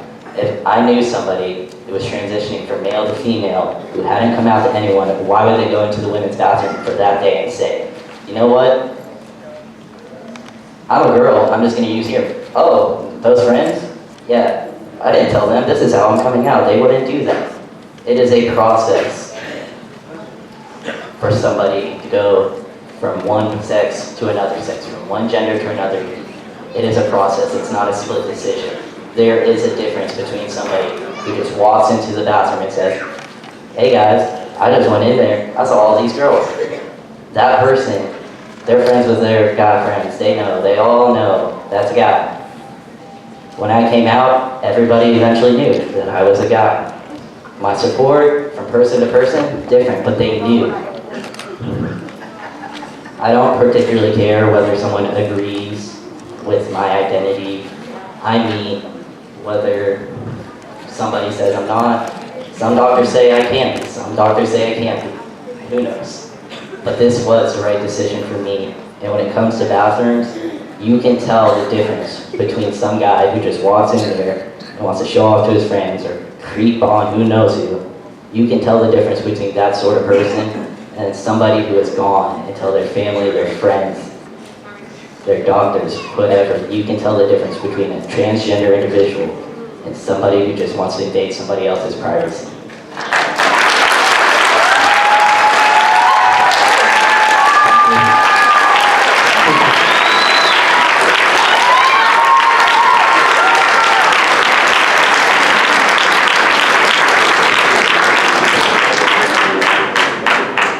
We've got about 19 more speakers, and what I'm going to ask is there any speaker that would like to speak about an issue that hasn't already been discussed? Yes, sir.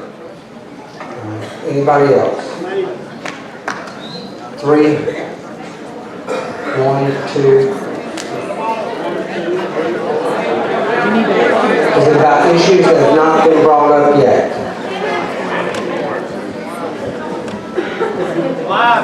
Dr. Watts.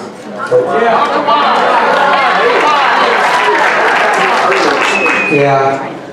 I need a sign or something? All right. Those, okay, I see 3 hands. I see 19 hands.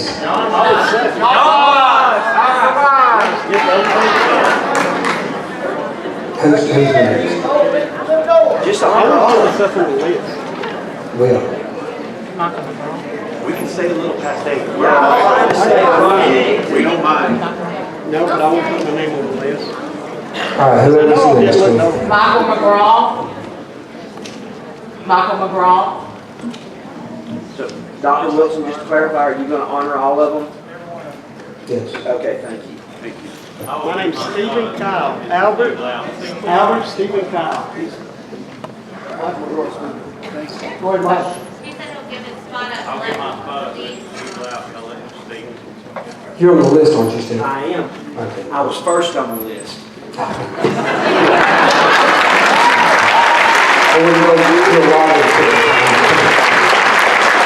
Listen, first I want you to know, school board, Dr. Wilson, thank you for allowing us an opportunity to share tonight. I do appreciate that, so thank you for giving us a voice. Just who I am, most people, but I'm coming to you as someone who has spent my whole life in this community. As a son and a proud graduate of Pickens High School, I'm also someone who has served the children and youth of this community through 25 years of ministry and has demonstrated a deep love and support for our schools. Anybody here knows that I love our schools. If they come to any basketball game, they will know that, or football game. I am one of the loudest fans there and proud to be from Pickens County. Wendy joined me in this 20 plus years ago and actually served as the board chair of this board for 4 years. We have a long history of loving kids in this community. And now I'm privileged 2 of my kids, my own kids, are in school in this community. So I love this community. And I want you to know, I'm heartbroken. This is a terrible decision for our students, for our faculty and staff, and for our community.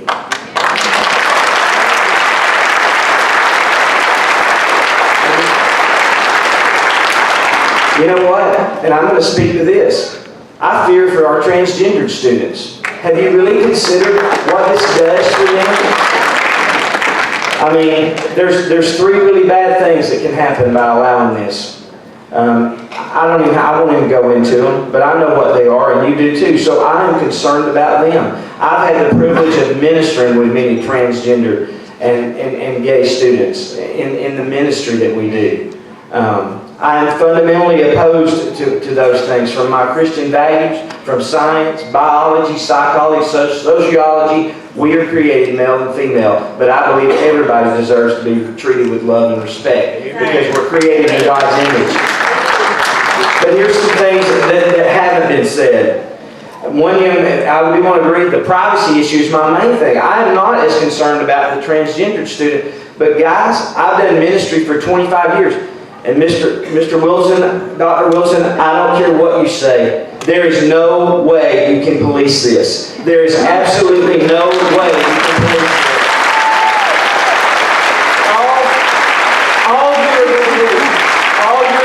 All you're going to be able to do is deal with the bad consequences of bad decision. I also want you to know, are you aware Decatur City Schools has instituted this policy, and there is an Office of Civil Rights suit right now because of a young man that went in and assaulted a kindergarten student, a female, in the bathroom. It's an open suit right now, a civil rights thing. So, ma'am, y'all need to be quiet. Okay, guys, come on. It is my time to speak. And I want to know, we've got a lot of people here from Pickens County, or not from Pickens County, and they've been allowed to speak here, which I think is totally wrong. This is a Pickens County.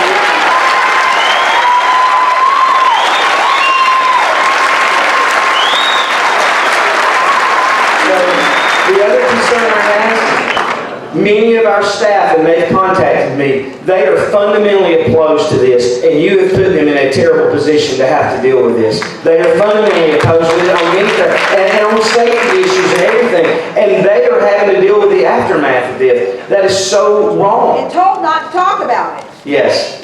And told to be quiet about it from everything we understand, which again speaks to the issue we've already addressed of how this was tried to pass on us. It's super disappointing. The other thing, and thank you, Calm down. thank you that you did agree that this was not 11th Circuit. I went to lawyers ever since this came out.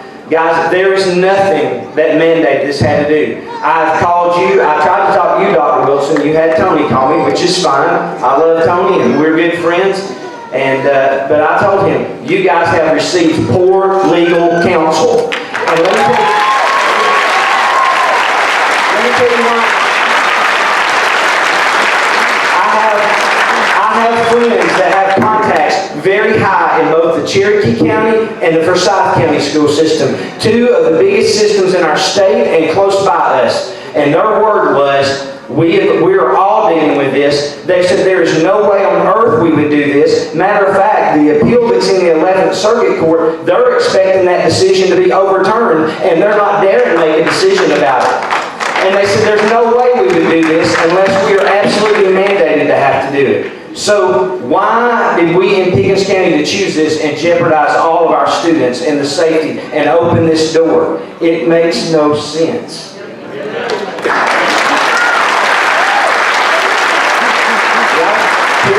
Here's the last thing I want to say. My wife sat on this school board. I know how things work, many of them. And here's what I know. I know we were threatened with a lawsuit. I'm certain that's what happened. And we have a great fear of lawsuits. There are things that are worth being sued over.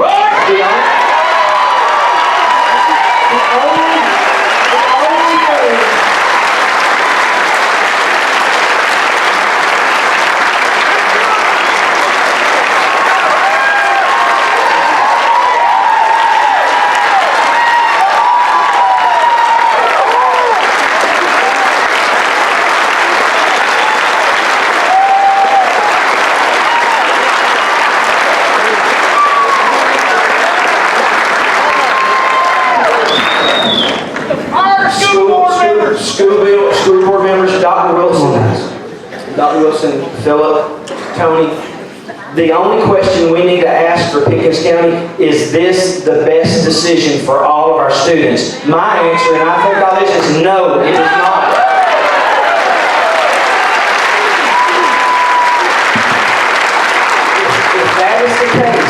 If that is the case, we will stand behind you to be sued. We will stand behind you to be sued. I am fine with that. So, in my conclusion, the last thing I want to say, in conclusion, for the safety of all our students, I'm asking you to return us to a policy that all students will use the restroom based on their birth, biological sex, and appropriate accommodations be made for our transgender students.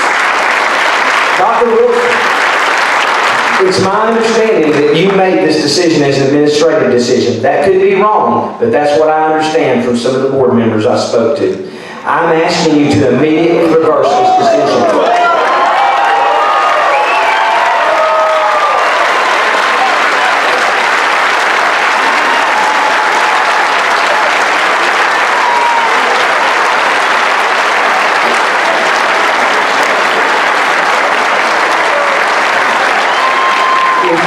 If you are unwilling to do that, then I call on our school board to make this our policy.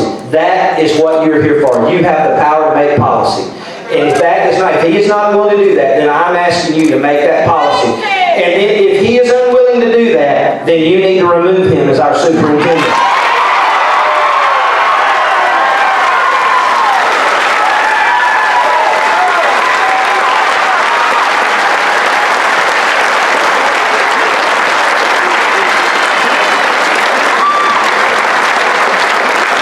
Furthermore, guys, I love you. I've been friends with you. I love you. But if you are unwilling to do that, I and many others that I've talked to, we will start the process to remove you as our school board. My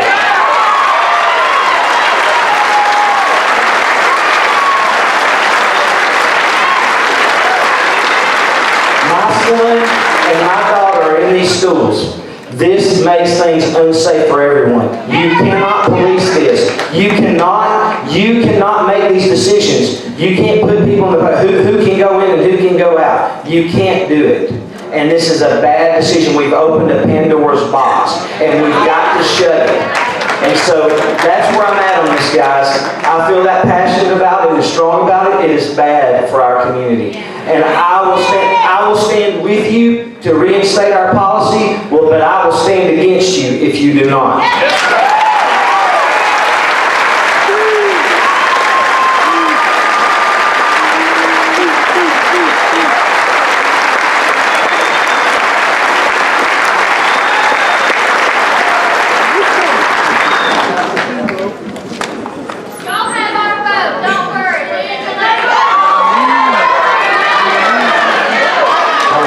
Okay, hold on.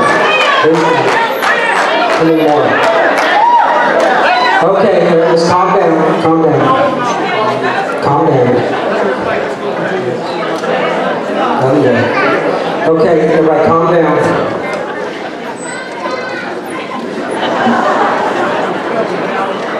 Rick Cash. Rick Cash.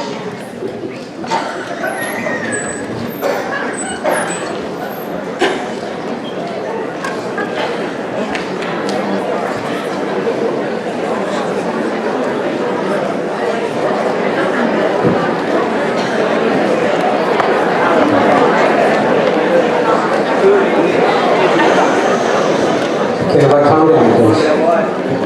Thank you for letting me speak. I wanted to say first I'm an honorable discharged Vietnam veteran. I've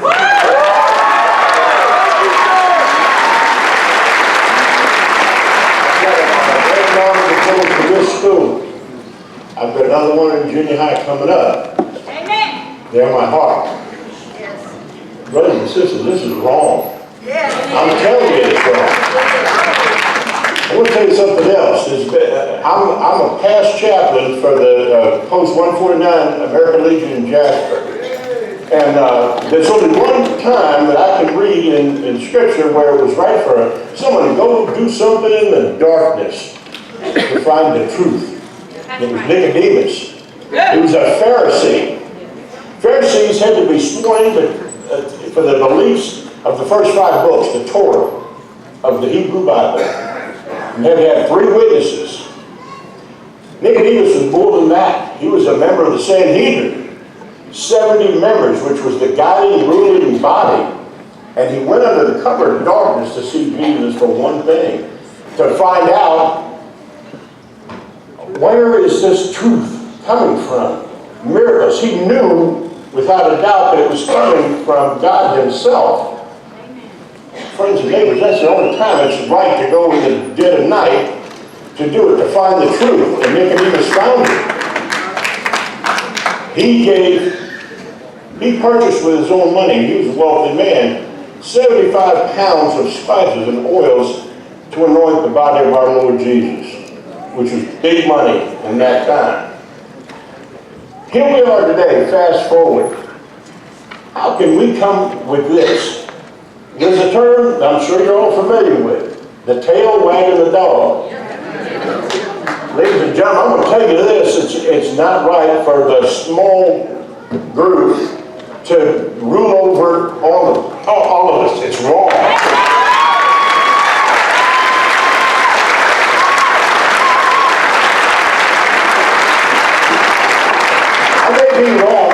tell you what I think. On my back, I'm wearing a shirt from my family's reunion in 2015. It's got an anchor on the back of it. It says, "My family is my anchor." My larger family is you in this county. 30,000 people, 3,000 veterans, and as a nation, 1% of our veterans serve our country. And when you take that oath of office, it doesn't leave you when you get discharged in whatever condition you're in. Amen! We all want to serve. I want to recognize everybody's rights. But brothers and sisters, it's not right for a small group to wag us into some place we don't want to go, we shouldn't be going. Think about it. You can't do it. So I would ask, and by applause or standing up, I don't want Pickens County to be the place where political correctness comes to die.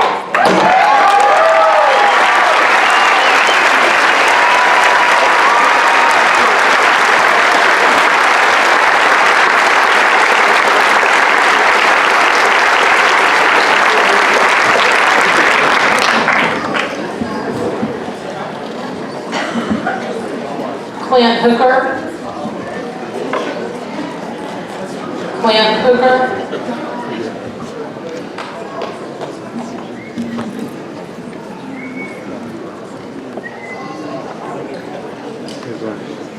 Dr. Wilson and members of the board, Mr. Lambert, I come as a parent today. I've got 4 kids in the school system. I've got 1 more that's going to be aging into the school system.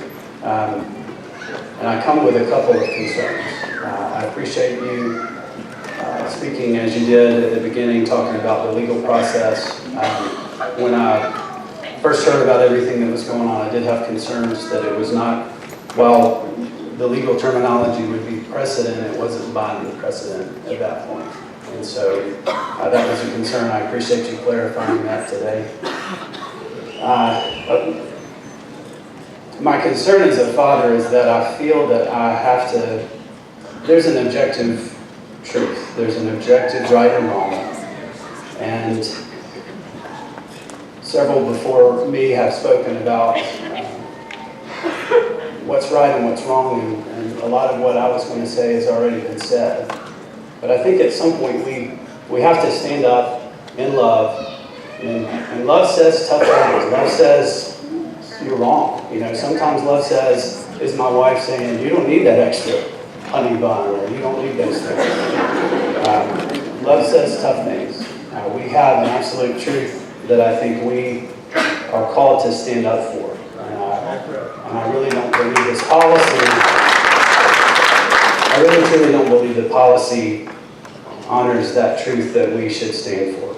And so I would urge, I urge the board to wait and see what the decision says from the 11th Circuit Court of Appeals. At that point, whatever its decision is will be binding. And at that point, there may need to be more conversation, but I think the wisest choice, and I urge you, is to wait and see what that decision is. This may not be something that has to be addressed. But I believe that's just the best course of moving things.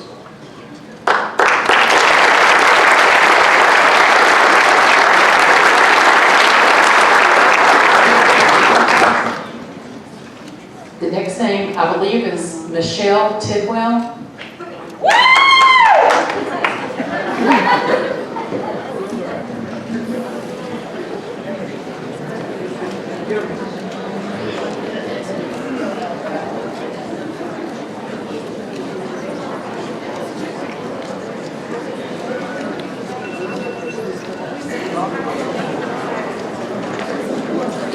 Hello, and thank you for letting us all be here to share our rights as a human to say what we want. If you know me, you know I am a mother bear to my daughter. She's my world. She's my everything. She is the kindest person I have ever, I can't believe I've even raised that kind of kind person. I don't know. what to say about my daughter, but she is beautiful inside and out, and she has her own thoughts. She has her own feelings, but she does not push that on anyone. She does not tell somebody, she does not bully anybody because of the way they look, what they want to do. But when she tells me that she's just not gonna go to the bathroom for, what are we at school for, 8, 9 hours a day? And that's gonna hurt her medically? Because she's just not gonna go to the bathroom because she's just not gonna make a scene? What are we doing, people? What are we doing? To a person who loves everyone, what are we doing? Now, we all know that the bathroom is a private place. And girls have private things to do, and so do boys. So when my daughter goes to the bathroom to have a private moment, she's gonna worry about some guy sitting next to her? Nope, not gonna happen. I do not want this. No one wants this, and why are we changing it? If we don't even know what the courts have said for us to do, why are we bringing it up? Let's change it when it has to be changed. And I wanna know if we are gonna change this, and we're gonna have to knock down these cinder walls and things like that just to make a closed door bathroom, what are we gonna do in the meantime to make my daughter comfortable? I've already had a friend that pulled 2 of y'all students out of this school. Did not go, started homeschooled today.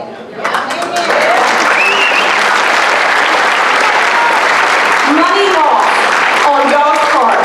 2 students, money lost, right? Because every time they're here, we get money. So what are we going to do? If this is what we're going to do and we're going to change it, what are we going to do in the meantime to make everyone comfortable?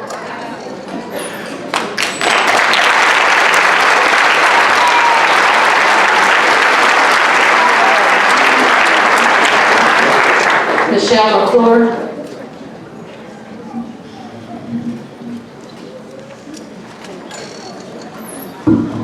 Excuse me.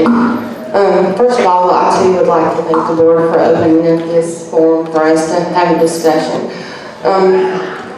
People may not know who I am, but let me tell you just a little bit. First of all, I'm a Christian. And to me, thank you. But to me, that does embody loving everybody. And I've seen on Facebook, and I've heard some things here today that quite honestly hurt my heart. To have the young man that came up and talk about how he was bullied, I can totally relate to that. And I'm sorry that somebody had done that to you. Had that been my child, they would have had consequences for that. So I apologize that nothing was done. I also want to say that I'm also a mom, a Pickens County mom. I have been for 21 consecutive years because of the way my children are spaced out. During that time, I've seen a lot of school board members come and go. I've seen a lot of teachers come and go. I've seen some new ones come that I love. Miss Destiny Shope was one of the, thank you, she deserves that. She was one of the first people that I encountered as a mom. My son Zachary has special needs. And when he started school, there wasn't a lot of accommodations for him. I remember sitting at Tate Elementary crying at a table because I had no idea how to raise a special needs child. And I had no idea how to access or to facilitate him and his special needs. She sat down with me, she held my hand, she said, I will help you figure this out, and she did. So I want to say this to everybody who's mad and upset with our school board. I have encountered almost each one of them on a personal level, and I believe that their heart's in the right place. And I want you all to consider this. When you're in an elected position, you're elected by all of the people, not just the people who have your same beliefs and values. And I do believe it's probably hard for them to express that at this time. So the one thing that I do want to say is this to our board and to Dr. Wilson. I'm not sure there he is. I want to encourage you to do this. Be bold enough to stand with your convictions, your personal convictions. If you stand with the majority, then stand with that majority. If you stand with that minority, then stand behind the minority. And there's even, I believe, a fine line there where you can stand behind both, as I do. And I know that's not popular, especially with my husband. If you know Charles J. McClure, you know, he's probably saying, oh, we should shut up. But let me tell you this. I love all children. And back to my Zachary. He had to have special accommodations made for him. And those special accommodations weren't popular with everybody. But not once was there a board meeting to say, what are we going to do with Zachary? I have a daughter now who has dyslexia. Not once has anybody said, what are we going to do with Katie? She's got dyslexia. Let's help her. I understand how it feels to be a minority in a big group. And there is a place and a time to discuss that, and I believe we've all done a very good job. I look at these topics that they've listed, and from every aspect, golly, you guys have done a great job. Military, we've heard a lot of different voices, and for the most part, I think we've done a really good job of getting along. There haven't been any fights, no brawls. Fox 5's here, and I know they were hoping for a little brawl. I think we've done a good job of not doing that. Well, I mean, really, we're Pickens County. There are gay people in Pickens County, guys, sorry. There's fat white women in Pickens County, sorry. There are loud white women in Pickens County, a lot of us. But I said all that to say this. Two of the men who have come up here and spoke, and then one of them, I believe his name was, I don't remember and I apologize. He had talked about how he couldn't complete his transition until after he left high school, and that he had used the restroom, the nurse's restroom, or the faculty restroom. And if I'm not mistaken, that's the same thing that's been offered to every transgender student in Pickens County, is that right? So my thought is this. If it was good enough for that young man, and I will have respect for you and call you a young man, because I have no idea what it's like to go through that. I don't, you know. But if you present yourself as a man, I will have enough respect for you to address you as a man. But you admittedly said that you didn't go through that transition until after high school. There's a reason for that. Until you're 18 years old, you're not able to fully transition. And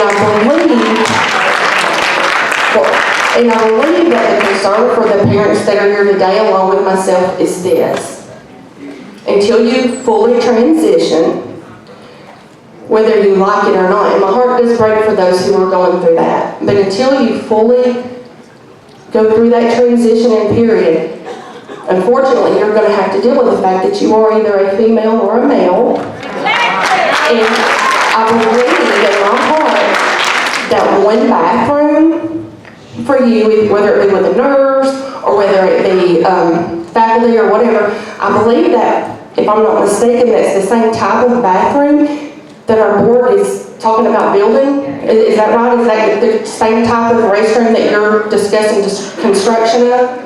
We're looking at several different possibilities. Several possibilities. But what I heard, and correct me if I'm wrong, is single stall restrooms that any student could use. Okay, so here's my thought, and I know I'll go around my back to get to my other elbow, but here it is. If what we're proposing is a single stall bathroom, is that not the same exact thing that they're being offered with the facility, with the faculty restroom?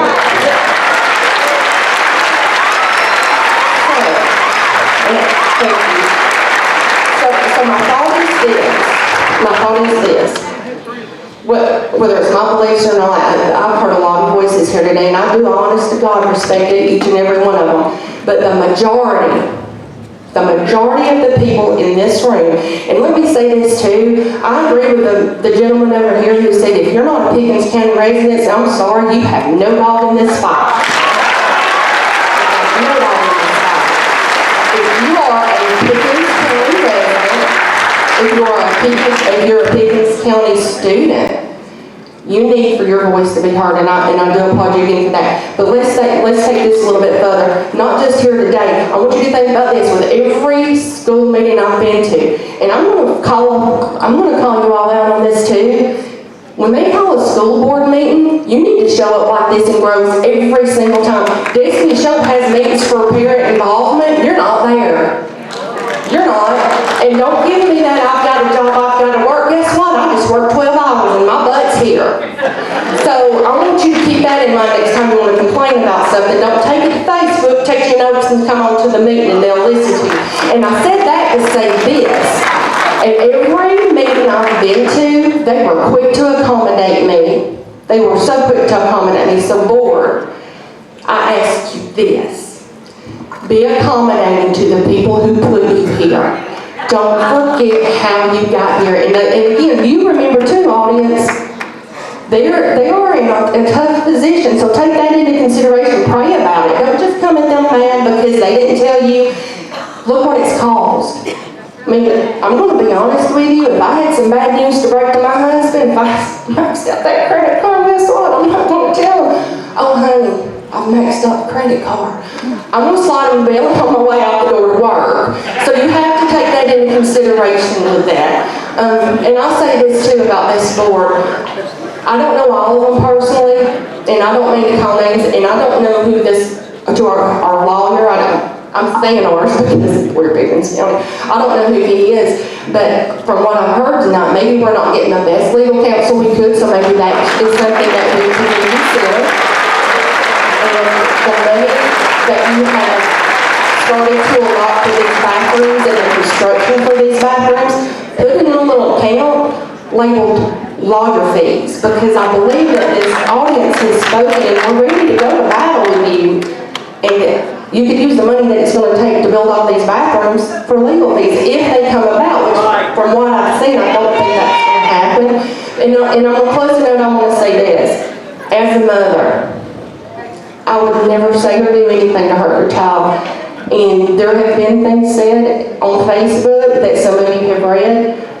And I've seen the comments that Black Christians, OU Christians, want to talk about love, but you do this, that, and the other.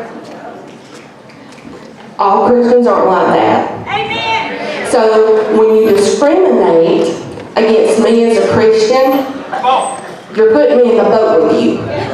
You've been discriminated against and it's not right, but don't you dare discriminate me for being a Christian.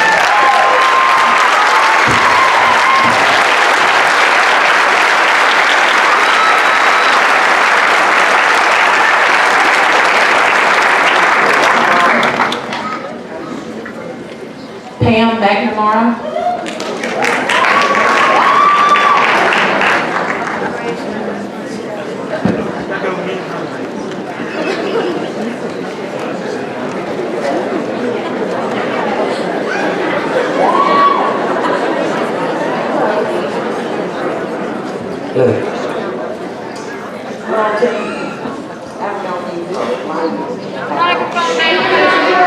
You're gonna have to push microphone down.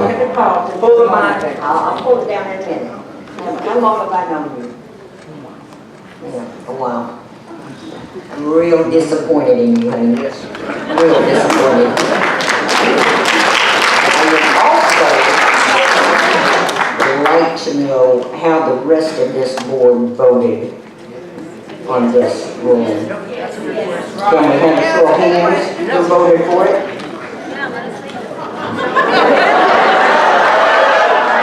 There has not been a policy. Okay. You're talking about spending a ton of money for new bathrooms if it comes down to that. But I've had 2 girls go through this school system, and I've got another one coming up through it now. And every year, and it never fails, you send a stack of paperwork home the first day of school, about that thick for us parents to fill out. Am I right? And one of those questions on that packet of paper says gender. Male or female. It does not say other.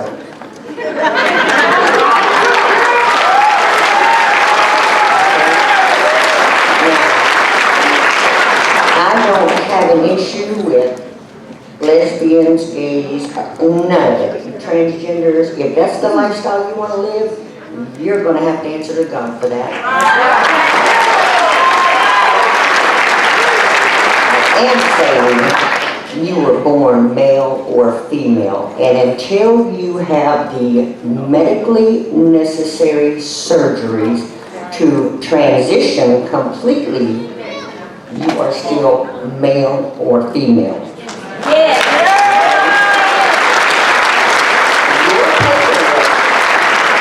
You send to me every year says, is your child male or female? And every year I check one of those little boxes. So not only are you talking about changing restrooms countywide, because in the middle school you've already had an issue with it. In the high school you've already had an issue with it. Can't tell you about the junior high school because I would prefer not to go there. Okay? But you're talking about changing an awful lot of paperwork and an awful lot of other things besides your bathroom. Okay? And that's going to take a lot of tax dollars. And I know my taxes were just raised $800 a year. And I was not happy about it. And if it gets raised some more because somebody made a decision that they thought was right, I'm going to be a bit less happy about it. Let me tell you, in about 6 years I can move to Cherokee County and not pay those old people taxes.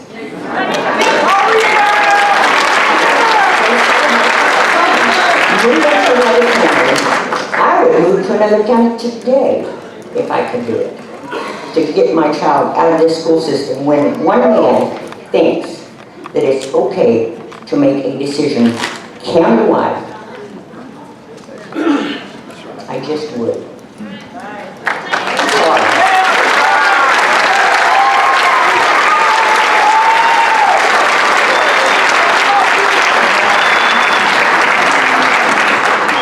Jeff McGraw.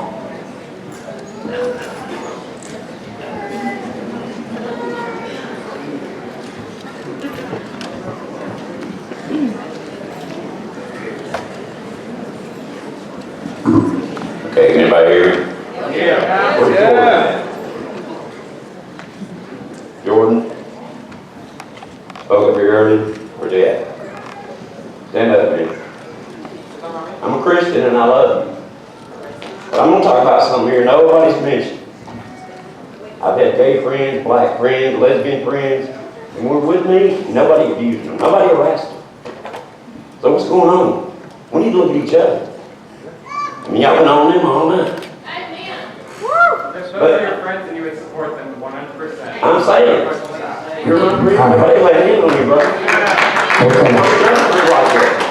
I mean, like you say, Christians, you're supposed to love, but I thought we were supposed to protect the innocent and all that. My daughter is innocent.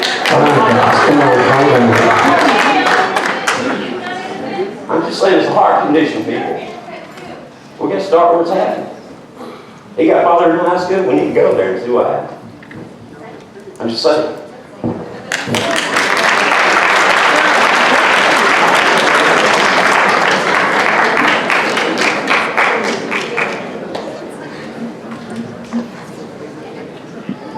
Lisa Broussard. Lisa Broussard.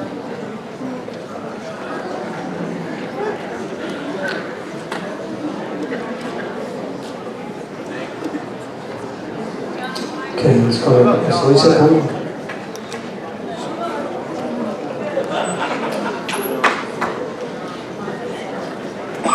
Elizabeth Downey.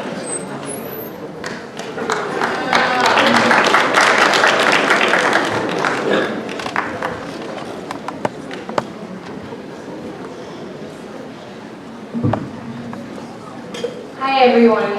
I gotta say, I'm so saddened by what I'm hearing from this group. I am a parent, and I'm a parent of 2 young daughters, one who is transgender at 8 years old. I have a kindergartner and a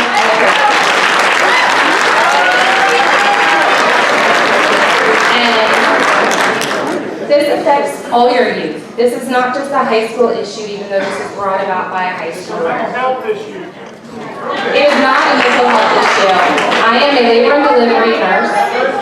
Gender identity is identified in fetuses from 14 weeks to 16 weeks in utero. And just like many of you probably have sought medical care for cancer, dementia, Alzheimer's, people that suffer with gender identity issues, they go seek answers from the professionals that study the research. And I'm just so saddened because this affects all children, and you should love your neighbor like thyself. And God loves all his little children. And I remember when my child transitioned a year ago, and I started seeing signs of this at 3.5 years old.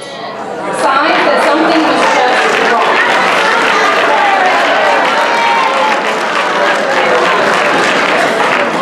And I'm just going to say that this has been the best decision. Young children don't medically transition. They don't do the cross hormones. They don't do any of that. Their transition is socially transitioning. Guys, come on. Now, if you don't let her talk, and you're disrupting, I'm going to ask you to leave. So please let her finish like we do every other speaker. I wanted to come up here too because the majority of people think that gender identity comes about in middle school and high school once kids go through puberty. And I wanted to be the face of somebody to let you know that this isn't what I had wanted when I prayed for a baby. This isn't the ordeal that I wish to go through, like the transgender male said. Nobody wants to go through cross hormones and the decisions on whether they want surgery after surgery after surgery to just be who they are. But I also don't want my child discriminated against. I don't want my child singled out, saying that they can only use the nurse's bathroom where they're going to be susceptible to get infections, because when you go to the nurse, you're going there because you're sick.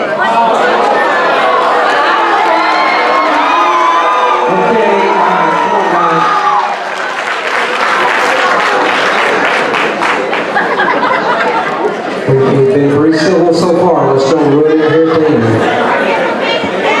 And I don't want them to also be singled out. I don't want them missing class assignments because they have to walk across campus to go to the 1 or 2 bathrooms that the school says that they should use. You know, my child deserves the same education as everybody else. That's all I'm going to say.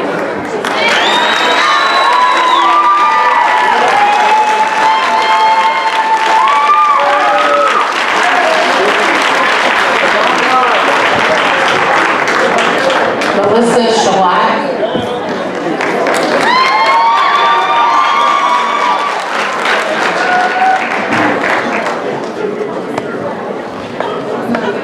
First of all, I do want to say I am a tax-paying resident of Pickens County. I have 2 young daughters. They are 4 and 6. They do not currently attend Pickens County Public Schools because of my concerns about what beliefs they could be exposed to that I don't agree with, because I am a person who has a lot of different beliefs than a lot of y'all, but I still love you and I still love being your neighbor. My 2 daughters have gay grandmothers that I adore, that take wonderful care of us in every way that you would want a grandmother to. And I've heard people here talk about taking away their children's innocence and them not knowing what homosexuality is. But my children have always known, because some of the people that love them the best are gay. And so it's confusing to me to think that there's a certain age or a certain time when it's appropriate for children to learn about homosexuality, because to them, it's just their 2 grandmothers who adore them and love them. And it's a normal thing in our family. However, because of this, there are certain private schools I can't enroll my children in because there's documents that they would have to sign, that I would have to sign to say that I disagree with the gay lifestyle, and I don't. And I would not be able to invite my children's own grandmothers if they were in the school play or on the basketball team. And that breaks my heart, and that is not equality. But that would be at a private school where people who have those beliefs are making those choices to segregate themselves into what they want. This is a public school. There is a separation of church and state.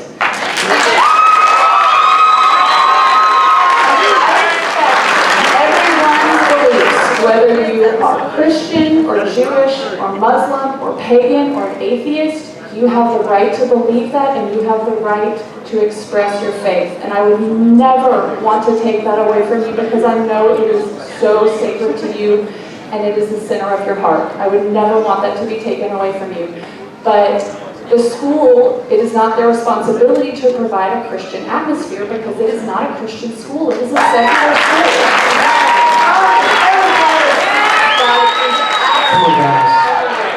God is absolutely everywhere. I agree with you 100%. But the school can't make policies based on Christianity, because it's a secular school.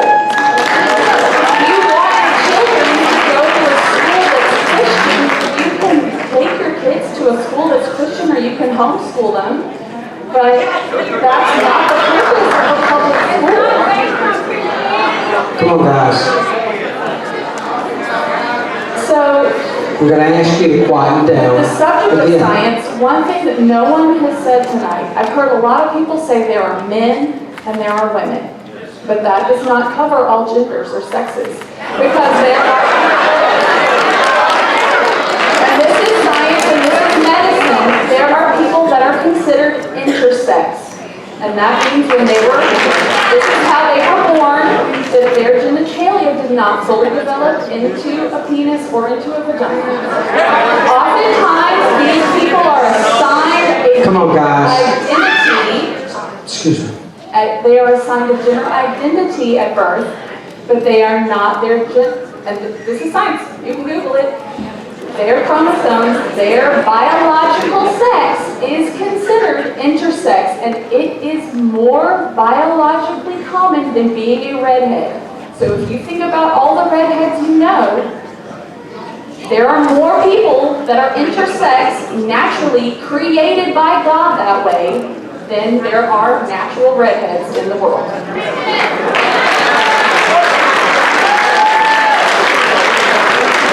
So no matter what else you may believe about homosexuality or about being transgender, intersex is real. It is biology, it is science, and it was created by God. People are born that way. And it is not, Come on, guys. it is not a birth defect. I also want to say, as far as people keep bringing up tax dollars, we don't get to pick and choose tax dollars any more than we get to pick and choose which scriptures we follow out of the Bible. Believe it or not, I'm not a big fan of war, but I don't get to write an addendum when I pay the federal government taxes and say, I withheld this much because I don't believe in war. I don't get to withhold, my kids don't go to Pickens County Schools, but I don't get to say, my kids don't go to Pickens County Schools, so I withheld this amount of money. Okay, come on now. We want to finish this, and we're going to finish it as long as we stay civil. If not, we're going to finish it quickly. If you want to yell, it's over with.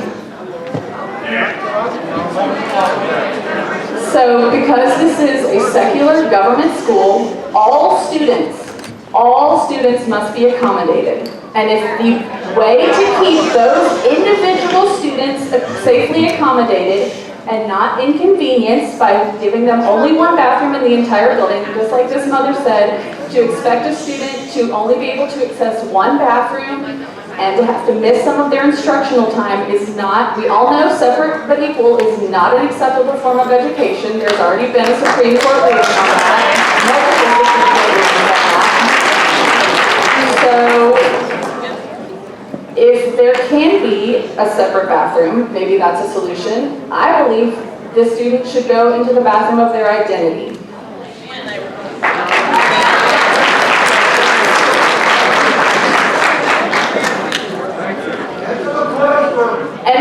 family, at some point, oh, got her.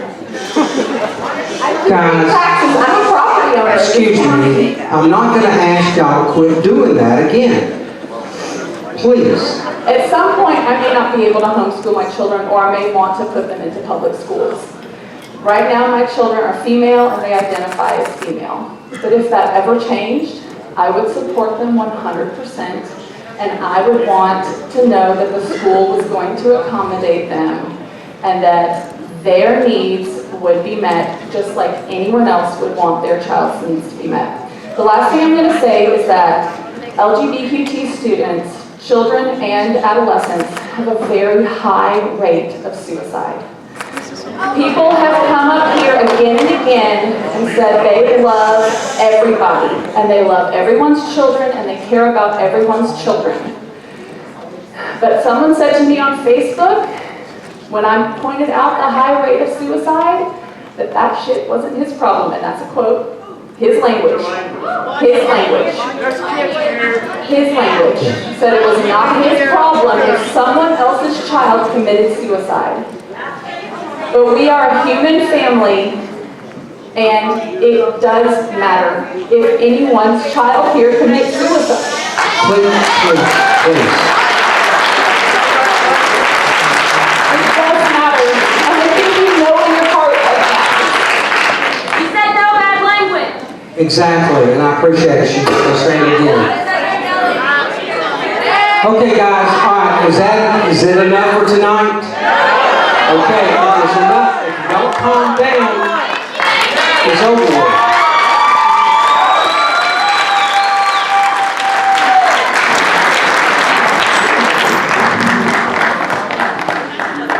Charlie Adams.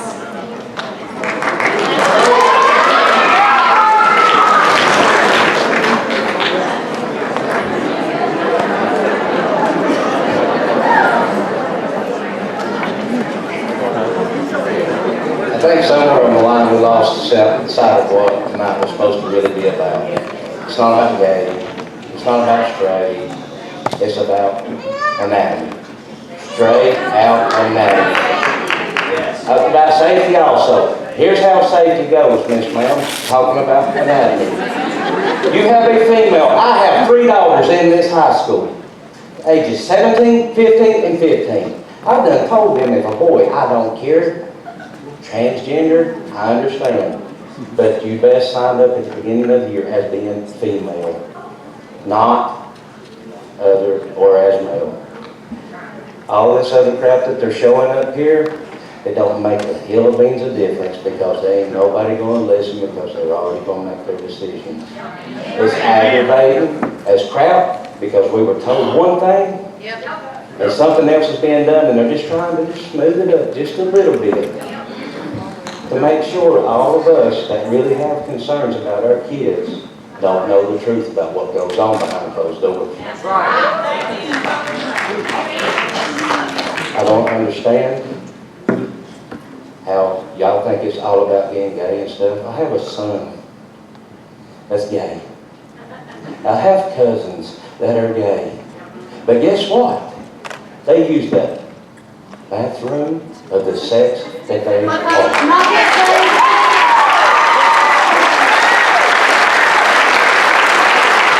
I would like to say one comment,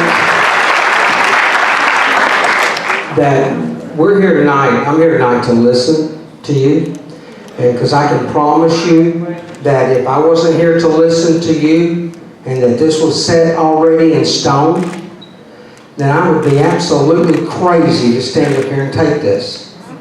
So I am here to listen to you, so please understand that, because if it was optional, I wouldn't be here.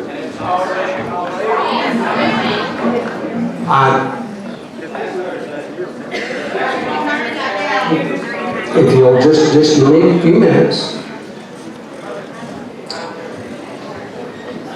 we will see in just a few minutes. All right, let's finish up the speakers if we can. Penny Becker.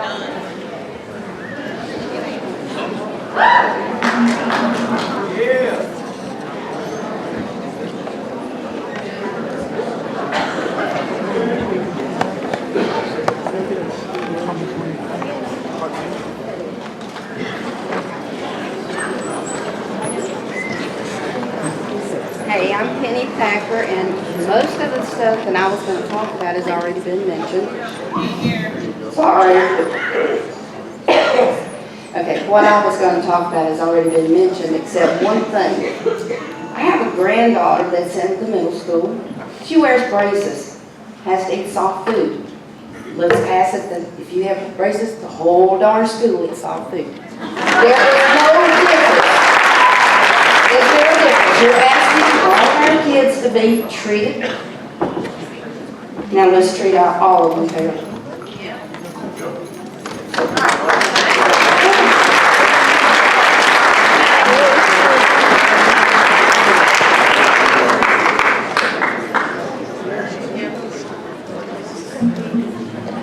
Tony Sasson.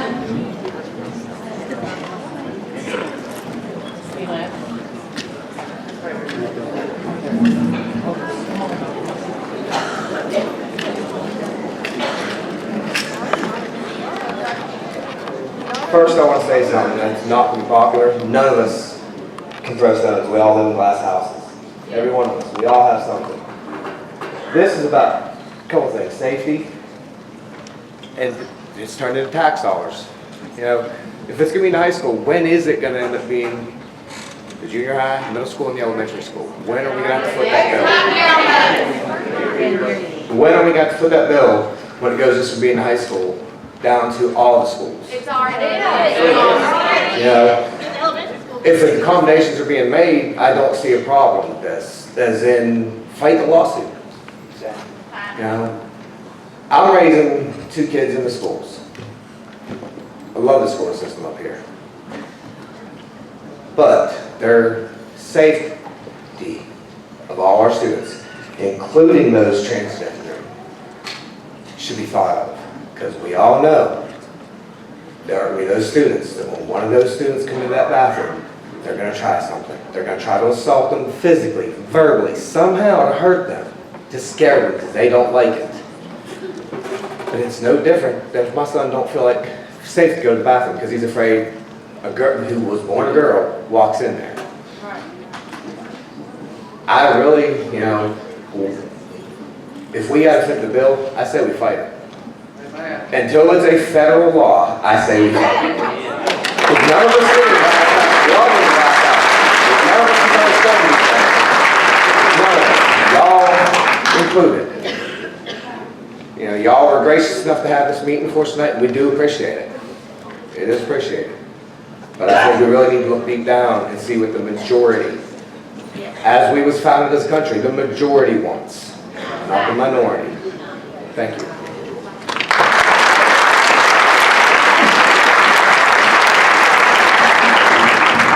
Joe Wigington.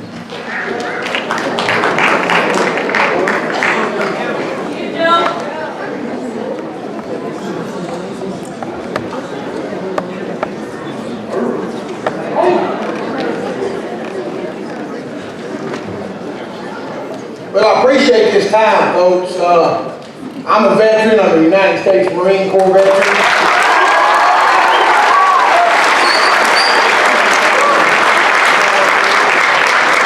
I believe in the Constitution of the United States of America. Everybody, most folks in here does. I've got many brothers that's died for this country to give you the right to choose what you want to do. That's the truth.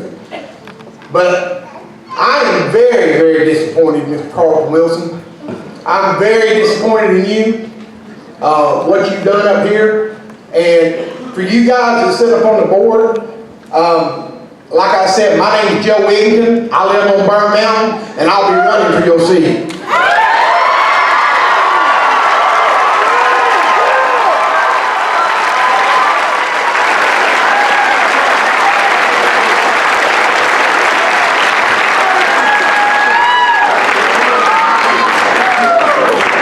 John Wise.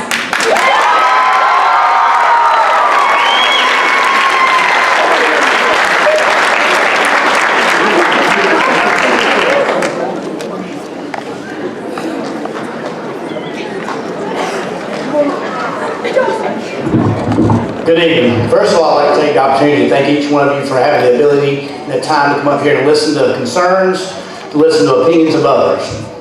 On a side note, I think this meeting has turned into a microcosm of the macrocosm that we have in the school system, where we're allowing these situations to deteriorate into meetings that are laborious, that are long, that are not effective. We should have had rules in place, we should have had policies in place about this, just as we've had policies in place about this restroom issue. I sent each one of you an email this morning, and I did get one reply back from Ms. Young, and I do appreciate that. Didn't hear from anyone else. As a parent of 3 current students in the system, I'd like to address 3 issues that really have bothered me concerning this policy, this directive that has been issued. The first is the one about safety. Many people have said stuff about this. But the school board has opened itself up to a plethora of lawsuits if these things are ignored and not corrected that already exist. We don't have the facilities in place in our all-male and all-female bathrooms to accommodate what's been asked for. The second concern is the financial burden that's placed on the school system by this decision. In lieu of the current situation, a transgender student in Pickens County has asked to use the restroom that coincides with the gender that they identify with. I'm aware that the school board offered that student a private bathroom, but the offer was refused. The student is insistent on using a restroom of the opposite sex. Less than 1% of the population considers themselves transgender. The financial obligation that the school system will incur because of less than 1% of the population is an irresponsible use of the funds that are collected by the school board.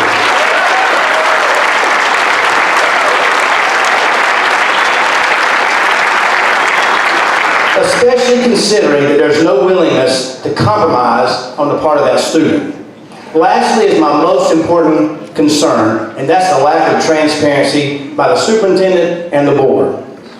After the situation came to light, a directive, not a policy, and I do understand the 2 differences. A policy is something that is voted on, but a directive is an order given by someone that's in charge to other people. This is how we are going to handle the transgender issue. There was no communication, nor has there been with any of the public, students, or parents about officially what has happened. I've read multiple press releases that state there is no official policy, and you stated that many times tonight. But a directive is a policy, and we need to quit hiding behind semantics. At the staff meeting, we had comments were made that we were going to have this directive and that it needed to be kept quiet. Quote, I don't want to read about this 10 minutes later on Facebook. This is not how elected officials should institute directives. Being forthcoming, being open to all your people is the way you should rule and way you should make decisions.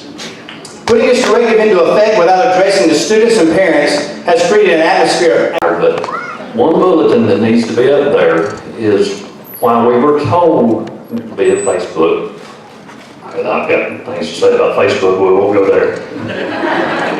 Do not come to the board meeting. This will not be discussed at the board meeting. And what happened? It was discussed at the board meeting. You made a statement at the board meeting. Okay. I have a daughter at the high school. I know times are changing. My daughter can't use pronouns anymore correctly. It's wrong to say a he, a she. Heaven forbid we say an it. Everything is they and them. And I mean, this is simple English, people. It's not rocket science. Yeah. I'm sorry, I'm worked up.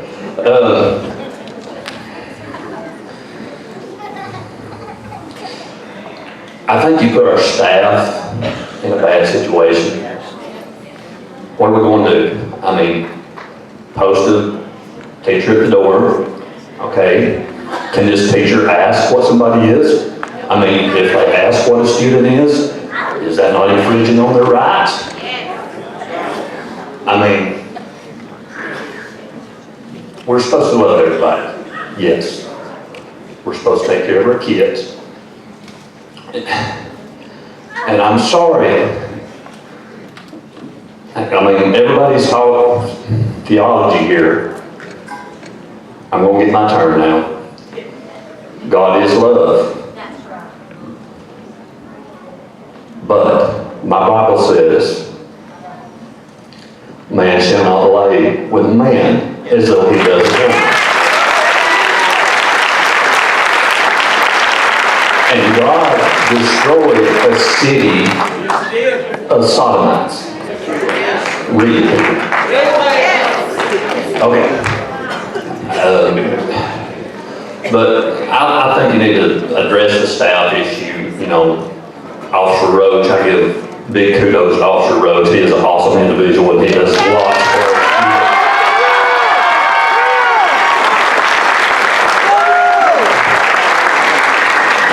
I'm sure there's lots more I won't want to say after I sit down, but I appreciate your time and the opportunity to speak.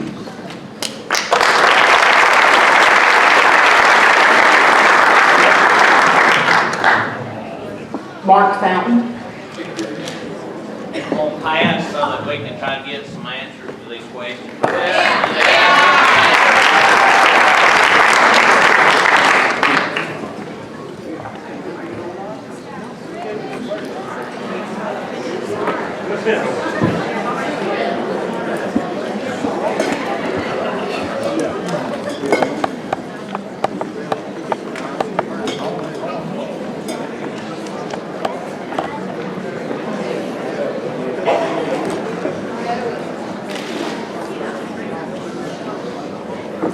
There's been a lot said about safety and concerns about boys going in girls' restrooms. I have asked my staff, our staff, to be very diligent when they are monitoring restrooms. They do have the authority to ask somebody if they're coming in the door, or they're a boy or a girl, depending on which one it is. If it is, I'm sorry? That is illegal. You are unallowed to ask what gender they specify. No. Oh, wait a minute. No, wait a minute. It's two genders, male and female. Can't look down and figure it out? You're wrong. Come on, guys. Come on. I have told my staff 6'10" that they can ask. Qualified the rest of everybody else. Alright, if I'm either. You shut it down if you don't be quiet. We shut them down as a community then. Let them talk. Boy, what's up with it? I have told my staff to not let what you're afraid of, what we all have some fears about, boys that are not transgendering going into girls' restrooms. They're going to ask if that's the case. And if, like my first statement about the discipline policy, if it's something that we're not aware of, then we're going to call you and ask you, is your child transgendering? Transitioning? Can't even talk now. And if the answer to that is no, and we discover that he's in there for the wrong reasons, then I'm going to suspend him for the rest of the school year.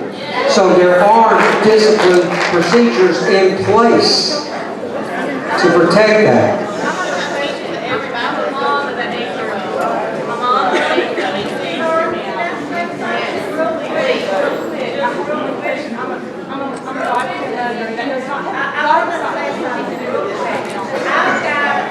I can't hear everybody at one time. Please, I have a question. Who is going to pay for additional staff to make sure that our children are not bullied in the bathroom and they are protected in the bathroom? All children deserve the right to be protected, whether Absolutely. they are transgender or not. But you're telling me, you're making a promise that my 8-year-old will be protected. You are going to have to stand on that. I'm a mama bear. Absolutely. I'm not just a mama, I'm a mama bear. No, you're absolutely correct. And I have made a commitment that they are going to be protected. You made a commitment. You also made a commitment about bullying. There have Yes. been numerous times that bullying has been brought up on Facebook, in school, it has been sent home. You can testify to that. You know that. It has been sent home in folders repeatedly in the elementary school. Can you please tell me, if you cannot control bullying on a elementary school level, how in the world are you going to control it in a high school? Exactly.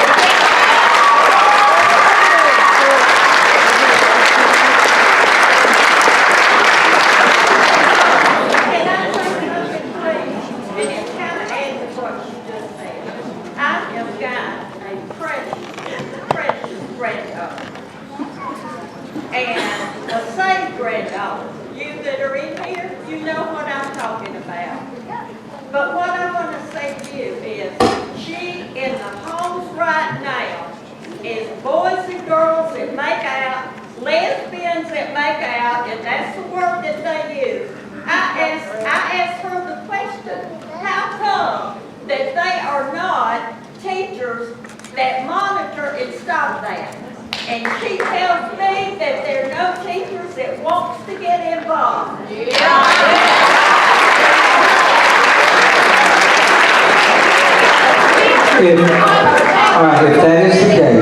that is the case, please.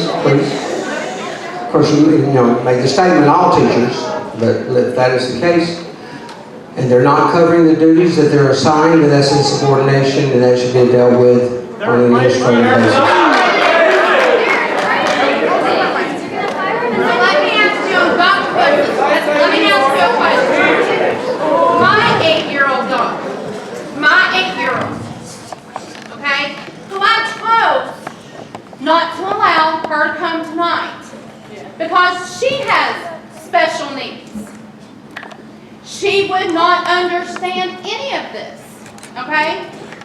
Nothing about it would she understand. How am I guess I have two questions. So, are there going to be extra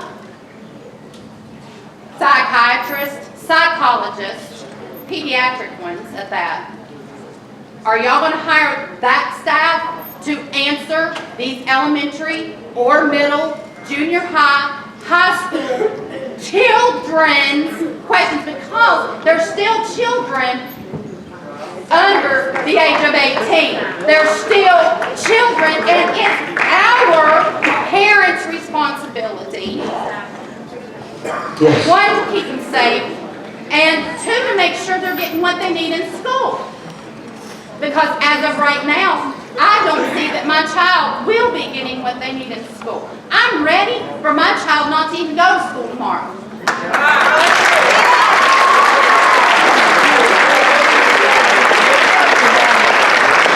And Dr. Wilson, I have a 30-year-old and a 25-year-old. And you principled my 25-year-old. And she looked up to you. I've known you for 25 years. And I voted for you to be superintendent. I thought you were a God-fearing, Christian, good man.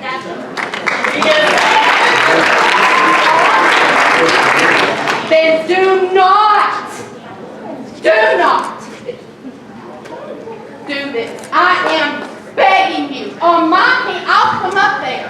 I will beg you on my hands and knees. Not to, in front of everybody.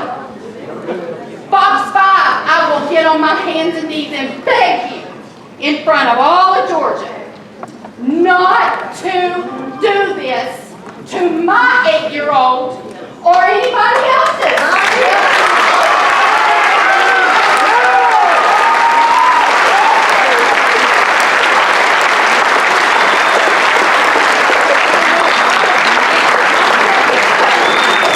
My second question. You read the list of those rules. When have those list of rules mattered to any of these students who wanted to do wrong? When did it ever matter? Because at that point, they don't care if they get to go to prom. They don't care if they get to attend a football game. They don't care. The only thing they have on their mind is doing what they want to do wrong. They don't care about your rules. They do not care. Because, and then once it's done, once my 8-year-old is hurt, I don't care about your rules. Right.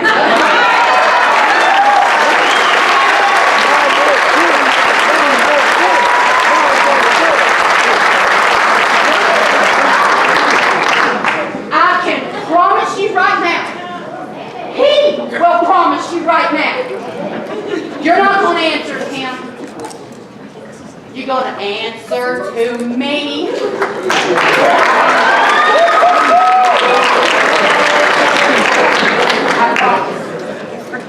I have a question. I want to know why my son has to walk almost a mile because the bus won't even come and get him, and you're accommodating people like that's already accommodated. All right, guys, I know there's a lot more questions, a lot of things. This is totally going out of control. I am going to answer every one of these, and I will send them out to you. I will do a press release. I will say that we are currently, that right now, I'm going to take every bit of this into consideration over the next couple of 2 days, 3 days, and we'll suspend all policies for the next several days, and then I will get back to every one of you on a press release. Thank you.